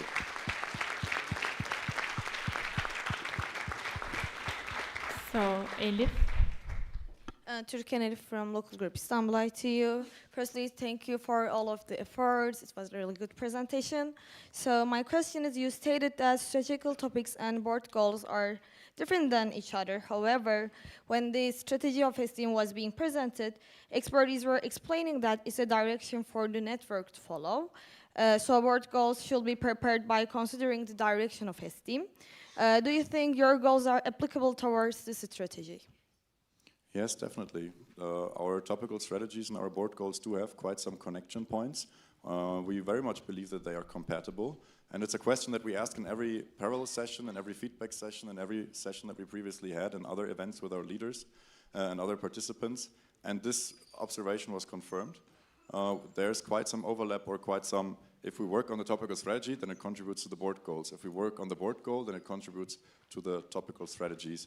But since we're out of time, I will not explain every single one of these now, but find me later and I'm happy to lay it out. Okay, then we continue with Zeynep, I guess. Yes. Zeynep Aksakal, LG Ankara Bilkent. Thank you for your presentation, first of all. This one is for Marta.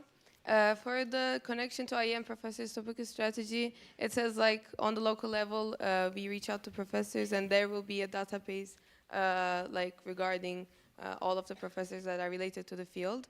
How will we like define that IEM curricula, like if they're related or not? And also, are there any concrete plans on that? Like, have we started it? I was curious. Can you clarify the question? I understood it was regarding the database for local professors, but didn't understand the actual question. Yeah, like, is there like a restriction in regarding the fields? Okay. Yeah, to reach out, like how to, basically. Yes. Okay, basically we will not be, I don't believe, at least my vision is not to be so strict on that, but I will surely, we will ask for the field of expertise of the professor, and then if those fields are framed in the IEM field, or engineering, or part of management, then I think the professor is suitable. But I don't think the goal here is to be so restrictive about it. And yeah, can I add a small thing for the database? No, for the follow-ups later. We will have the last question from Emir, and the rest can go to the Google Chat and for the follow-ups as well, but you can always approach the board anytime, so you can clarify the topics, and if you would like to raise anything later, you can. Emir Mutalci, İstanbul Yıldız. Thank you for the presentation and the effort. I was curious why you only decided to keep working on the topical strategies that presented last year and not presented a new strategy that you want to work on this year. I mean, right now you saw that we do have quite a lot of topical strategies. At least this is what I can confirm from the board side, that it is a lot already. And very, very early in the mandate, it must have been August, maybe around our board meeting 1, we decided we will not introduce more new topical strategies than how many we close. So if we manage to close 2, we will introduce maximum 2 new to not increase the workload on the next board and to not make it so overwhelming. And this is the principle by which we go, and so there's no new one introduced. No follow-up, right? No follow-up, so you can ask through Google Chat. Thank you so much for the questions. It's very nice to see you all active here, and thank you to the board for their presentation. With this, I close the agenda point report on the STEAM Strategic Framework 55, and I open the agenda point 56, Activities Report. And I call our newly elected VP of Activities to the stage for the Services in STEAM presentation.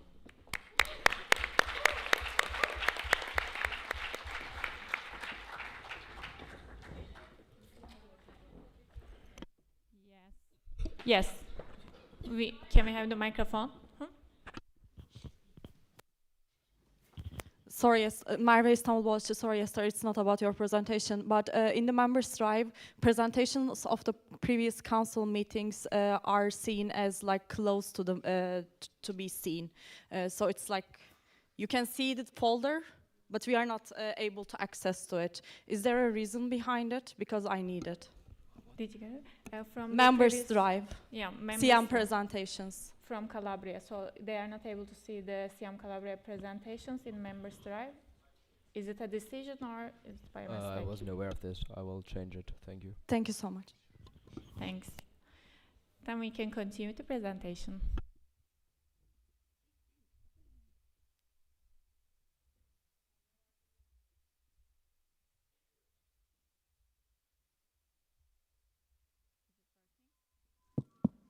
Yes.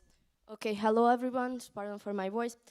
What are our services, events in STEAM? So why do we organize events? So first of all, I would say that events are our main offering. This is where we connect IM students. This is where we meet, this is where we develop ourselves. And then you can develop yourself when you are organizing and when you are attending. So it's not just for one side of who are participating in this process. And then, of course, they are fun. Those who have attended to an event which is not the council meeting. I hope you can all agree, we can all agree that they are a lot of fun. It's always amazing to see other esteemers from all over Europe. Okay, but let's get to it. So these are the ones that we are currently having in our network, and you are more than welcome to put your own to the slide. So if you have an idea, you can later reach out. But yeah, let's see more in the structure-wise. So we have the academic development, which consists of 3 event types. One service is Lean Six Sigma. You can reach out to Joselu. And we have 2 initiatives, which is the circular economy course and the visual storytelling with data. And you can also find Zeynep in the back if you are interested in organizing circular economy course. We also have career development events, and here we have 3 services. One of them is BX for X Days. You can find Hafsa also in the back, she is waving. And then we have Times, Mert, our lovely CM Bozici organizer, and then also Business Booster, whose leader cannot be present today. Thirdly, we have intercultural development, which is consists of Activity Week, Europe 3D, and language program. So if you are interested in organizing any of them, for Activity Week, please reach out to Irem. For Europe 3D, to Mira, and to language program for Toprak. And then we have personal development, where we have a service summer academy, and PEAK, which is a new sport initiative, and KISS, knowledge in social skills. So if you are interested in organizing these events, you can also find the leaders, the PEAK leader, Mikey, in the back. And the other leaders, you can reach out through the Events Hub. And then, so we also have central, regional, and training events. You can see all the listed here before. We have local group exchanges. I don't think that I really need to go in details what it is. If you're interested in organizing an exchange, you can reach out to Alexandra. She's also sitting in the back. We have board meetings, coordination meeting, regional coordination meeting, regional motivational weekends. We have board training events, training new trainers. Possibly the next training new trainers event is going to happen around March. Somewhere in Germany, possibly. And then we have Local Responsible Forum, which is going to happen in Xanthi in the end of February, which aims to help local responsible better understand what it takes to be a local responsible and equip them the needed skills which they need for their position. These are the events that I encourage you to organize, and in the next presentation I will tell a bit more why. So, if you are interested, please go to the Events Hub where you can find all information and what it consists of. So if you have a new idea, you are always you are always welcome to reach out to the VP of Activities with your ideas, and we can figure it out how to make it happen and how to have it organized in a team. I already talked about the process. Again, a bit about the Events Hub. You can see if you click on Organize it, you can see the events you can organize, and in the event details, I don't know if I'm pointing, but in the event details, you have all the needed information of what the event should consist of, and if you click on Organize it, you can directly reach out to the leader to do so. One more. And then if you would like to join these kind of events, you just need to click on the travel, which are going to lead to the STEAM portal, where you can directly apply to. So thank you so much. Thank you. And then now we have the next presentation by VP of Activities again, State of the Network. So after this presentation, we are gonna have question time. So if you have any question, you can just keep it. It's okay. So hello again. So the state of the network. I would like to invite all of you to stand up. I can see that the mood is getting, the energy level is getting a bit low, and I would like to invite us. And let's do the fastest theme song.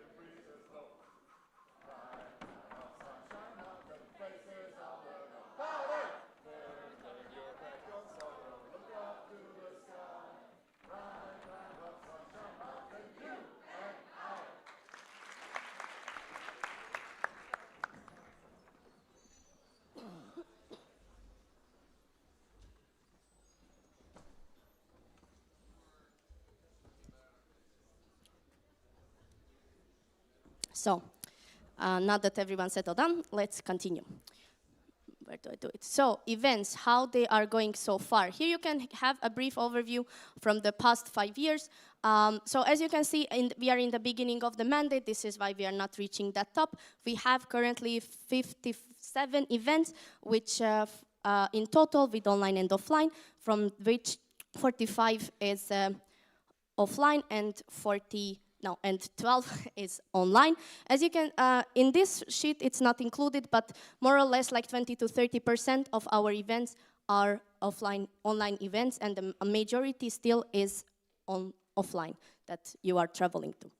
So, to have a brief overview, this is the distribution between events that were organized during this mandate. So as you can see, that local group exchanges are still leading the way when it comes to the numbers, and it shows that the other event types that we are currently having not even close to reach what we have in that regard.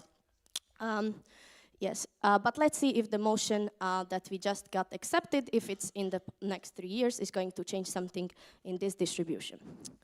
And then we also follow the travelers. So how is it going? How many steamers are traveling? So basically, in the past 3 years, we can see that the number is the other way. The number is increasing. Oh, what did I do? Okay, sorry. So you can see that the number is increasing, and what you can understand here is that this darker green is that how many travelers we had, and the bigger and the lighter green is that how many travels these steamers made. And then I would say that we have still a lot to provide and still a lot to go to, but it's a nice start. And here you can see which local groups are traveling the most. Again, the darker one is that how many individuals traveled, and these individuals, how many travels in total they have accomplished. We have the first local, the local group who traveled the most is Ankara Metu. The second one is Istanbul ITU. And the third one is Istanbul Boğaziçi. If you are interested in who are the travelers, the new travelers that joined our network and did not travel for a year, you will need to wait. I will have it in another presentation. So I have prepared some other interesting facts about the events. So basically, our number of events, now it's just offline, so basically focusing on what the local groups are organizing in a monthly distribution in the past 2 years.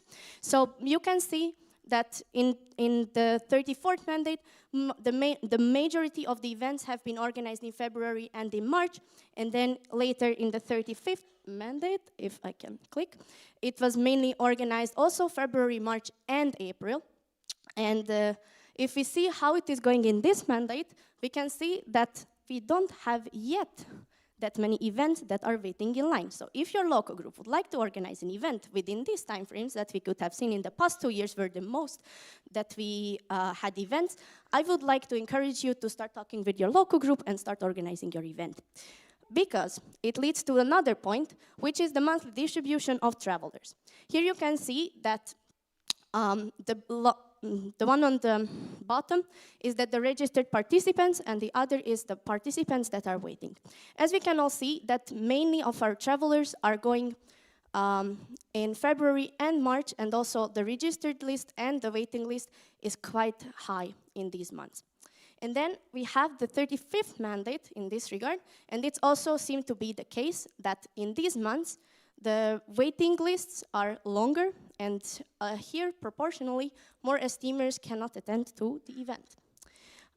So far, this is how it looks in this mandate. However, I would like to point out that applications to these events did not close yet.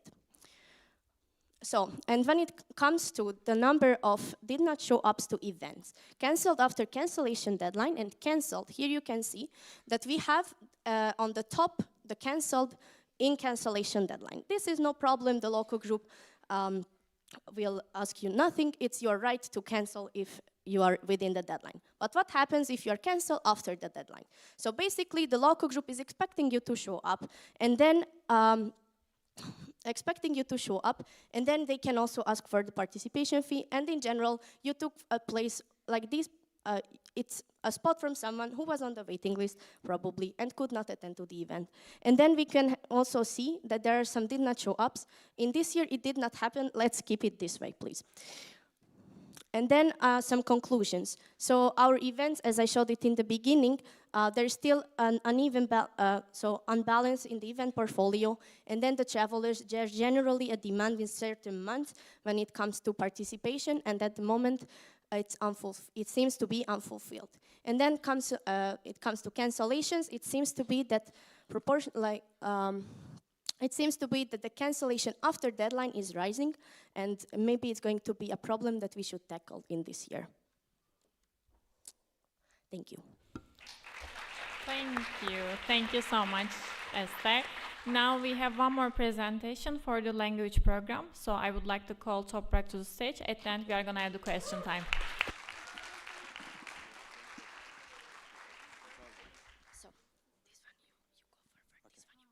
Okay, welcome everyone. So we have a little short amount of time. Before starting, I am so sorry, Toprak, that I heard from lovely co-boardies that it's your birthday today. Yes, Happy it is. birthday! Thank you so much.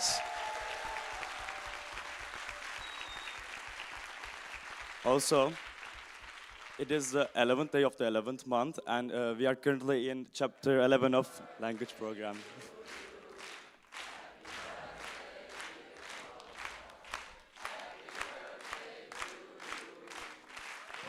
Thank you, everyone, a lot. Thank you. Okay, so short amount of time, so we'll be quick. I'm Toprak Yılmaz from LG Istanbul Yıldız and LG Calabria, and this is the revitalization of language program updates, and we can go on. So here's the agenda, and what had happened before? So we had some main issues with language program in the several past years after the pandemic, and it is one of the biggest one is no offline events in the past 2 years, and there's also another 2-year gap. So in 4 years, it's only 2 offline events, which is a crucial bad effect on the service itself, and low visibility with language program not being known by streamers is another issue that we had, and also unorganized node management in our drive folder, and it lacked critical information, which is also bad for the entity itself. So this is the language program's event catalog overview now, and you guys are already familiar with Language Nights and Language Buddy system, but the thing with language course events has changed last July. Back then we used to only have language course event, but now we have something called Language Jet, Language Odyssey, and Language Horizons. Here you can see the reconstructing the language course event framework announcement on Helium that I shared before I became a leader. Yeah. Okay, we are already halfway through the time that given to me, but I'll try to be slow and follow the timetable as well. This is the reconstructing the framework, and you can check the all in post by scanning the QR here, and we basically introduced 3 new types of events which would be eligible for all language speaker local groups to organize, and not only popular ones.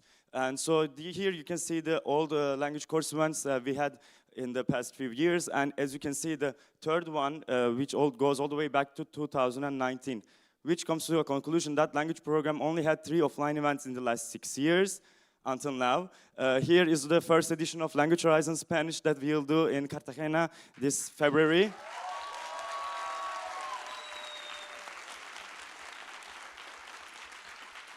And you can apply now, it's on the portal already.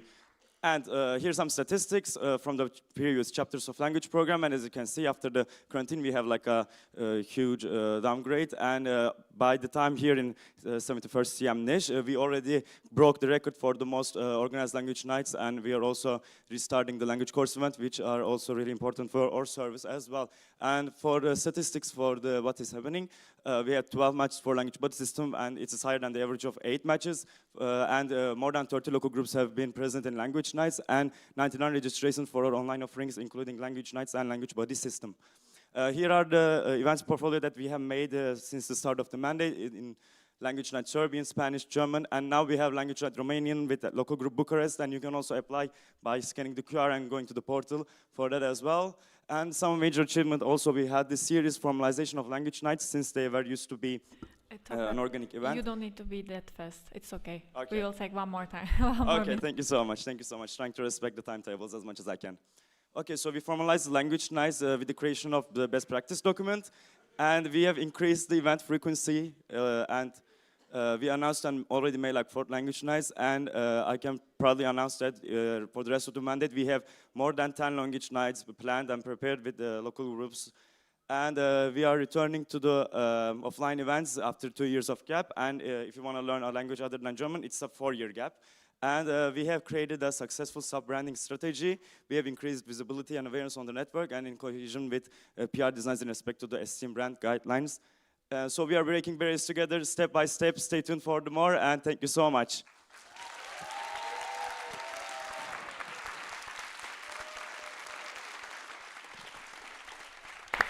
It was amazing, thank you. One fun fact that I told Toprak that you have only 3 minutes, nothing more. Don't go over time, etc. And that's why he was just being super quick. Thank you so much for that. But I am sorry to pressure you. Now we have question time. So if you have any question for the activities report, please stand up so we can have questions for Toprak and Esther. Yes, Berk. Hello, I'm Berk from Aljan Karametre. Firstly, thank you for presentations. My question is to Esther. Do you have any further plans after accepting the motion of LGX optimization? In what regard, like how to fix event types, because we have some questions about the event types of IDD events, because someone said you can change exchange events into activity week or something like that. I think it can be the further steps that we discuss it with the local group and try to guide them to and help them to realize the benefits of organizing something else. It can be done with the respective leaders, them joining regional chats to promote their event types, and then to raise awareness of what different things are possible in STEAM to do.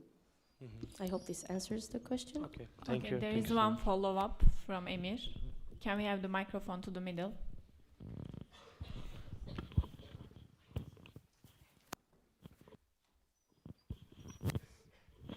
Emir Mutelci, İstanbul Yıldız. Relevant to Berk's question, are you planning to like involve the process of tracking this, tracking the, local group exchange numbers with the LGX maybe? Like how are you planning that? I must say that I don't think that I have a clear process for it yet, but I'm up for ideas how to do so. Thank you. Ahun?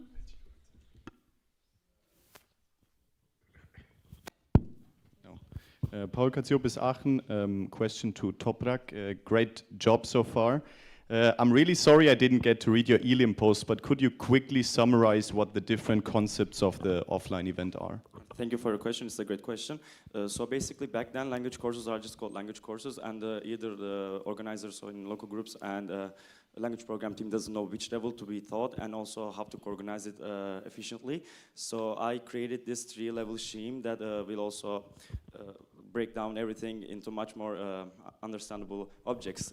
We have language jet, language horizons, and language odyssey, and it changes depending on which language level to be taught. In language jet, you may see more like an easy ongoing approach on the language, and in horizons, it makes you try to jump from the speaker level, like like not confident speaker level to like a fluently speaking level. And odyssey is for the really advanced speakers to practice their skills and also wants to add more and more native expressions in their speaking, and also it affects the event longer as well. In language jets, it is like 2 or 3 days organized, and in the horizons and odyssey, it goes up. So we thank you so much.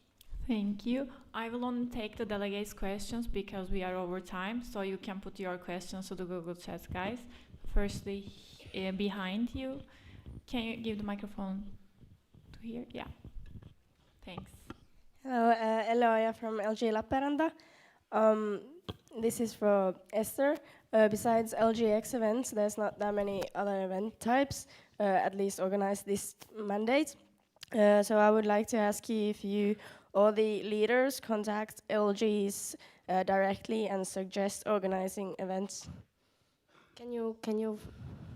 Do you try to contact LGs directly and suggest organizing, for example, academic events in order to increase the amount of them?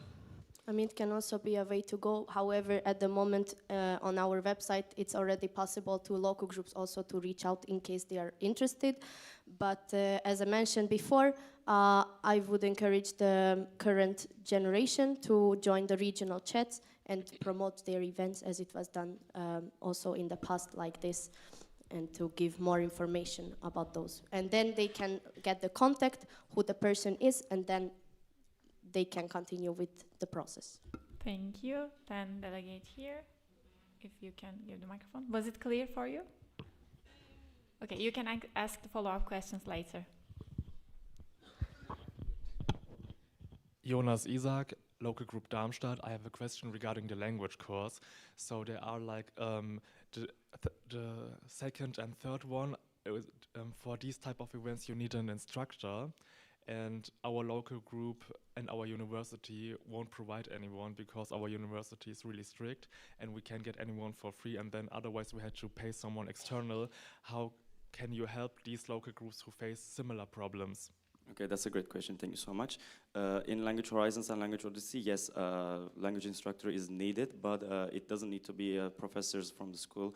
It can also be some students that are studying education or literature or language teaching in your language. And also, you can also get some esteemers and friends that are also certified by the official institution in Germany or in your country as well, like in language teaching. So they are not that strictly on professors, but if it's professors, it's always like a better because of the management of the courses scheme and so on. But think about it as that as long as you have a certificate on language teaching, it is always okay. And for language jets, we don't like need a instructor like every native speaker can teach in language chat events. Thank you very much. Thank you so much. Thank you for the presentation and the hard work that you do.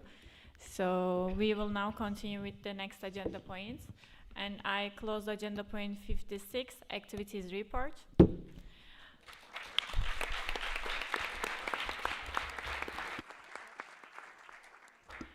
Now we have already opened agenda point 22, which you would remember, motions.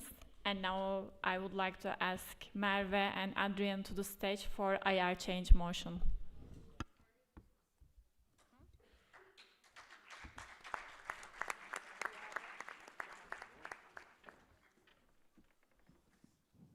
Hi.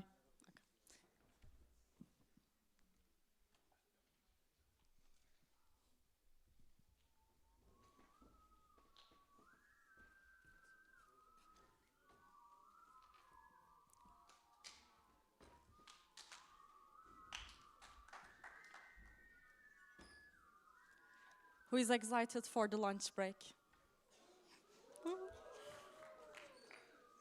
We are hungry, I agree. But first photo. I am very excited for my motion. Shaking here. How are you? I'm very fine, but I still see some people sleeping over there.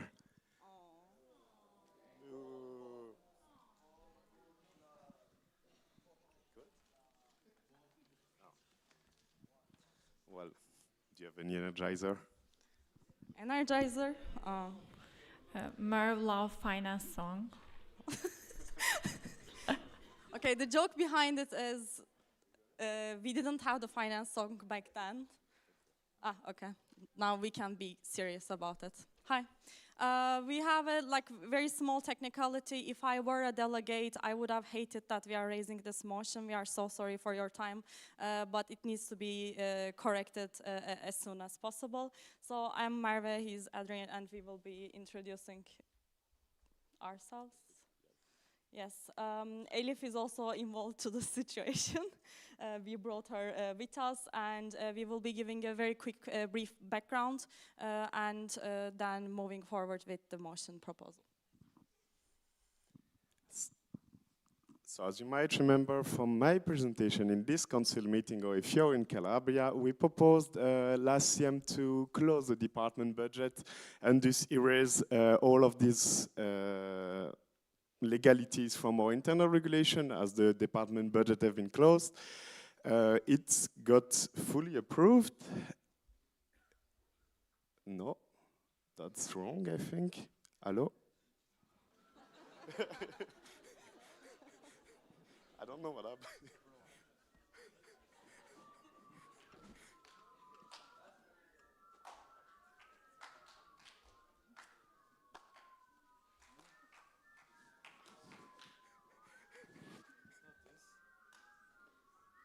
It is this. So as you can see, there's quite a lot of the big part of the internal regulation that have been removed, around 1 pages. And yes, so as I was saying, no, still no. It got fully accepted by the council, and we are very happy about it. We are thinking that this was what we needed to delay it, and yes.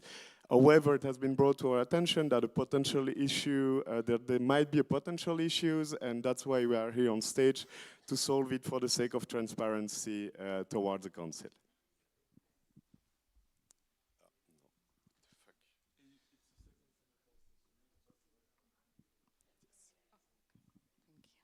It's the second one, right? In the IRs, there will be a small correction, which is, I think you can all see that yellow highlighted part, retained earnings of departments, which is no longer a point. But since in the previous council meeting, it was only raised that there were going to be changes on Article 8, and this is Article 3, the General Assembly, for avoiding the confusion for the future boards. We would like to remove it, and the current proposal is going to be like on the right. If it's accepted, as you saw, the point will be removed. If not, it will remain as it is. One clarity, even if it remains open and we keep it in the IRs, there is no retained earnings. That's why it's a technicality, like we need to remove it, because if we have it, there will be an agenda point, but they cannot present anything. And if you want to access to the current internal regulations, feel free to. Yeah, thank you. Thank you so much. Now we have time for the questions. If you have any question for the motion, you can raise it. No question? So it was clear. We are going to vote upon it during the lunch break. Nice. Thank you for the presentation. Such an efficient presentation. Now I have one more question for the council. So first day, as Lucia already stated, that we had a motion regarding the financial controllers. And I would like to ask the council if you have any questions regarding that topic before going to the voting session. You can stand up now, and we can ask the presenters to come to the stage and summarize the topic. I guess they are not standing up because of the questions. No. Okay. Was it clear for you that there was motions regarding the financial controllers? Can you do thumbs up or thumbs down? So everybody is satisfied before going to the voting session. Okay, okay then. Thank you. Then I finally close the agenda point 22, motions. And I open the agenda point 57, voting session 3. And I would like to call voting committee to the stage for the explanation. There is technical. Hey, I'm Noemi, LG Darmstadt, also voting committee. So we didn't know that we have to vote upon this motion that was presented like 30 seconds ago. So we still have to edit the presentation. Okay, we can do an energizer. Yeah, let's Thank have you. an energizer. What would you like to have?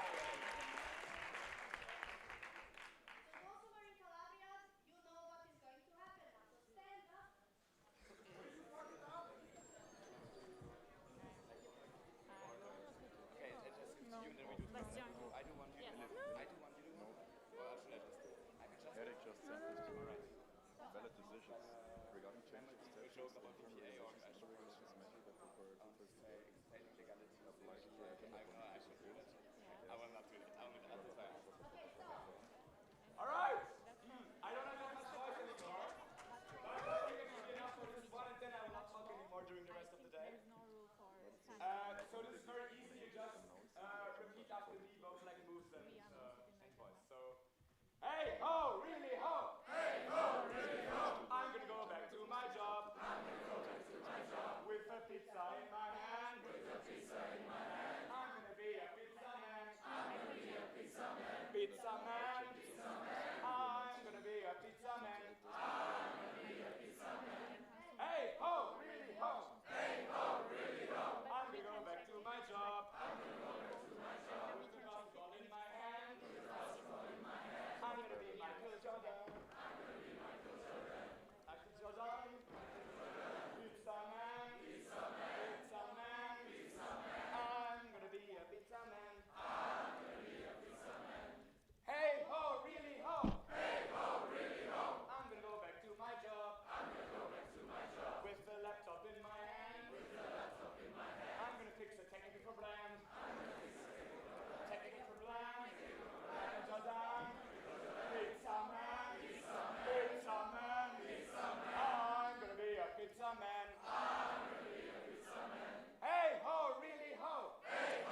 trying to change the images on the slider.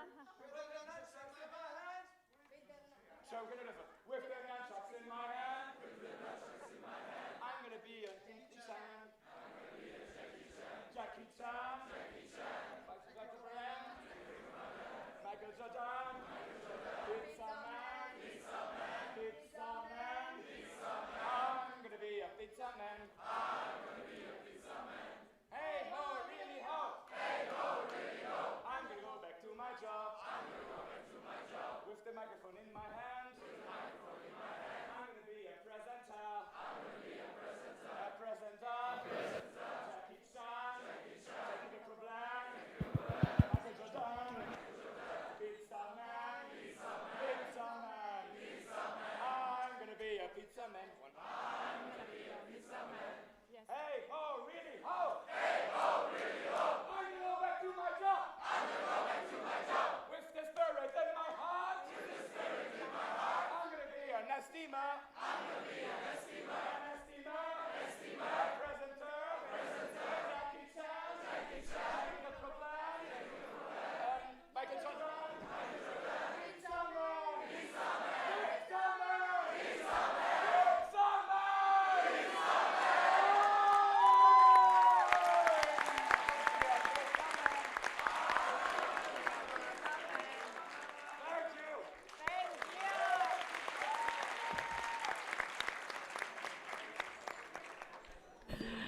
Thank you, thank you. So now we would like to call the voting committee to the stage. Thank you. So now you're energized for the last voting session for this CM. So again, the elections will happen with the election body. Thank you. The voting session will start at 1:15 and will end 1 hour later. Again, you will not be able to submit your votings if you will pass the deadline, so watch the clock, please. Again, the voting delegate will receive an email. Please also look into your spam folder. You can either click on the first link or the second one, but then you have to type in this code in the back to see the votings. As I said, please check your spam folder as well. So now the ballots we vote upon, or you vote upon, will be the annual report of the past association year. Then we have 3 motions. The first one that has 6 sub-points you have to vote upon. Please have a look at Ilium. Maybe you can reach out to the last board and also have a look at Google Chats. Then there's motion 2, binding the board to create necessary documentation to improve the procedures and knowledge of financial controllers. And last of all, the motion that was presented 2 minutes ago, correction of the IRs. And how to vote. So as you can see, you can either say yes, no, or you can always say abstain if you don't have like an exact opinion on the topic. And guys, is this ballot filled correctly? Please say yes or no. No, it's not. What about this one? Yes! Shameless promotion. Follow the board on Instagram. Important, you have to choose one option at each ballot because otherwise you cannot submit your vote. And yes, you can always choose abstain if you don't have an exact opinion. And you succeeded if you see this message, the thank you message. And important, as Noemi said, please watch the time. You have 1 hour to fill out during lunch break. And yes, that's it. Let's vote.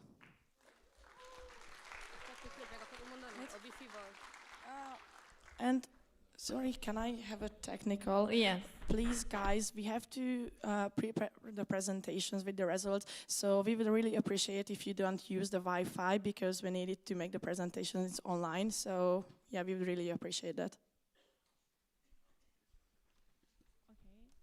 Okay, Hannes, can we have the microphone to Hannes? Thank you. Hi, Hannes Martin, local group Darmstadt. Could you go to the slide with the first voting on, please? With the first? Yes.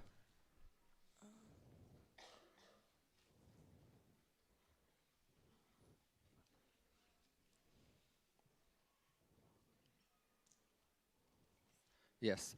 As it personally concerns me, what is actually being voted on is the discharge of the board of the past association year, and the annual report is not what is voted on.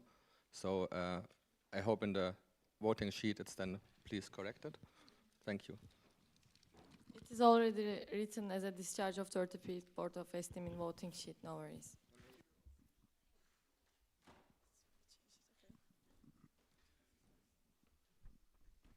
Thank you. Are there any more questions? I guess not. Then thank you to the voting committee. And now we close the agenda point 57, voting session 3. And I open the agenda point 58, CM photo. Now we have half an hour for Doğa and photographers, right?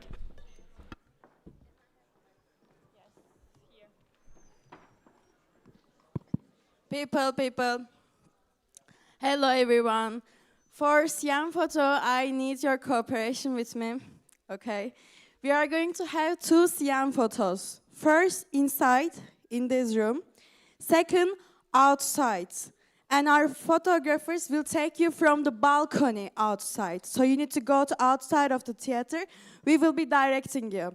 So I will call here photographers, content creators, videographers. Can you come to the stage? And guys, we took a photo beforehand to see in which angle you are perceived. I need you to take your flags, and please just don't move until I finish my presentation anywhere. I need you to take your flags and come to the middle. And these 8 rows looks perfectly, but in the photo, none of the back side is shown, so you should not go to the back. Please only be in the first 8 rows and create a space for board and organizers in the middle. That's really important. And also this side, these 2 columns, and that 2 column, they are not shown in the photo. That's why I need you to squeeze a bit in the middle place. Otherwise, you won't be in the Siam photo. First, we will take this one, and now we will go out. That's why, let's just, Now you can take your flags and, Do we have any questions? Can you, this part of this, can you please separate it for the board? Yes.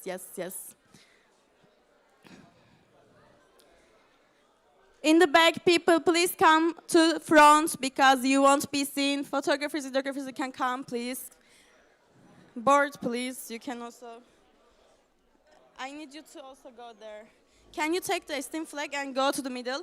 Organizers, Siam organizers, I need you in front. So please, Siam organizers, come to front.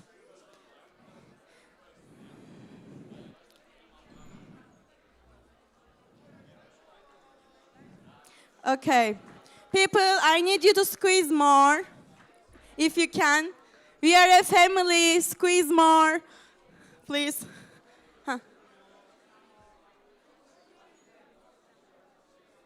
Ama biz de ayakta kaldık. Aslında yukarı mı çıksalar diye düşündüm ama biraz. Birkaç yere ayakta kalan insanlar yukarı çıkabilir diye düşündüm. Okay. Organizers, I need you in the first row.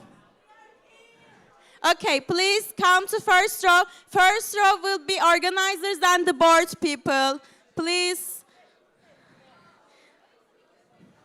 Organizers, you can go from there as well. Budapest people, first row will be for organizers and the boards for now. Is it fine if we can go one more? I'm so sorry.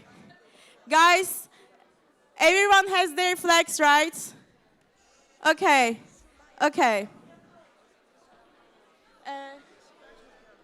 O ışıklar mı? Onu nasıl kapatacağız? Yes. What did you want to do upstairs? I wasn't sure.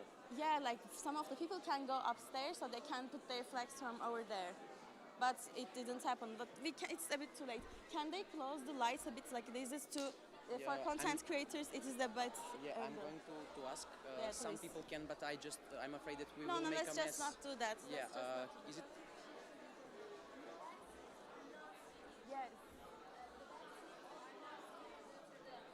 yes, I did. The back seats, all.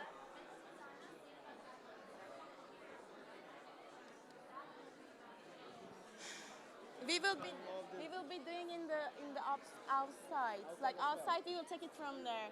For now, okay.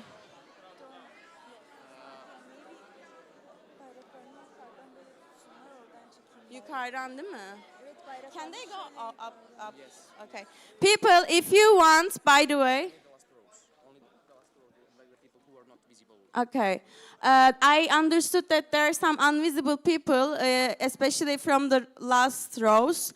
There is an opportunity for last row people to go up and then have their flag from there. But we have limited people. So please, can 2 last rows go upstairs and take their flag from there? Yes. And there is a camera, please be careful about the camera. Last 2 rows can go upstairs, and people, you can also, yes. Yes. Yes. Yeah, we planned this for the outside photo. So for this one, we will have it like this, and for outside photo, we will have it from the balcony. Anladım. Huh? Yes, can they close the lights maybe? Because it's getting super. Okay, you can go.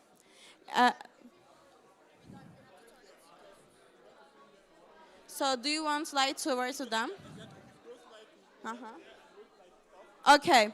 Matea, can organizers have these lights towards them? So it will be. Okay. Okay, people, I need a couple of minutes. This will be fine.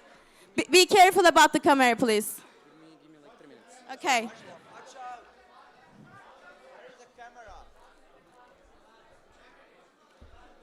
Okay. Organizers, you can also come from there. It's also empty. Please, that's also empty. Yeah, this row is for you. You can also come from there, and we will take it with the board. So organizers, please go from here. And we are gonna fix the lights in 2 minutes. We are searching for that. I need you to be patient. Is it okay? Just let me know. It can be either turned. It can be either turned a bit down, or it can be brighter than it is now. Okay, it shouldn't be brighter. It's nice if it is no. It shouldn't be brighter. Okay, people on the sides, can you squeeze a little bit more, please? Oh no, light is not good right now. Is the light okay? Do you want it to brighter? No. Can we have like brighter light, please? Brighter light. What do you want? Brighter? Brighter. Now it's so dark. Because if the light is coming here, then we have the light in the. So can't they just put them to there? Don't do. Is it too bad? Because actually, either like this. Yeah, I understood. Yeah. How about we can do to make it flat? if this is actually off, it will be nice, but okay. This is the most Can you turn both off? I need your patience, people. We are handling. Just a moment. Board, can you also go in the middle and with the steam flag, please? Okay. Is it good? I think we can do it like this. It's okay. Is everything fine? Okay. Content creators, girls, I don't. Perfect. Is it okay? Okay, perfect. People, I want to see your flags. I want to see your beautiful faces. Oh my God, looks so amazing from here. Okay, just a moment. Yes, it's okay. Matea, you should also come and join us.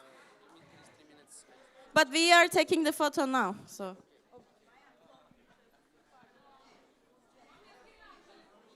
Inci.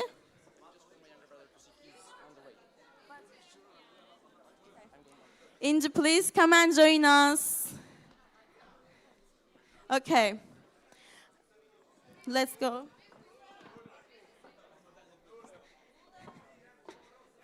Oh my God. Hello. Okay, people. I need your smiles. I need your esteem spirit now. Okay, where is the flag? Okay, perfect. So let's say esteem together.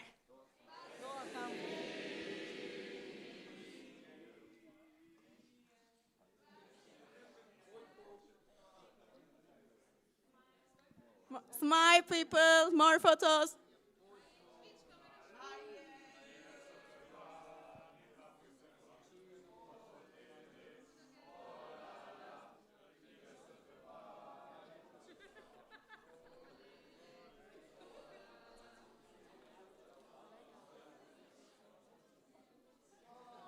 Is it okay? Photographers. Julia, did you get it? Julia, did you get it? Julia, sorry. Okay. My media team, is everything fine? Did you get the photos? Do you need more? Okay, one last more. Esteem.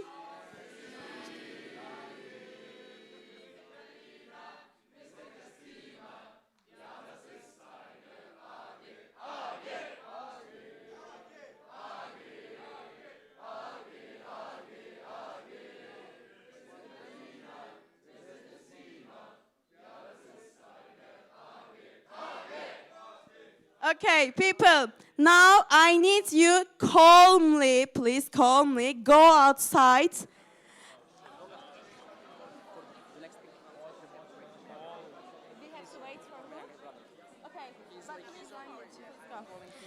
Media team, can you go to the balcony, please, in the first floor?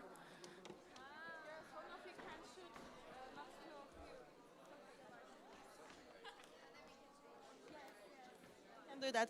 Okay. People, get your flags. Go outside. We are going to take the photo from the balcony. Board, please. You should also. Where is the esteem flag? Ah.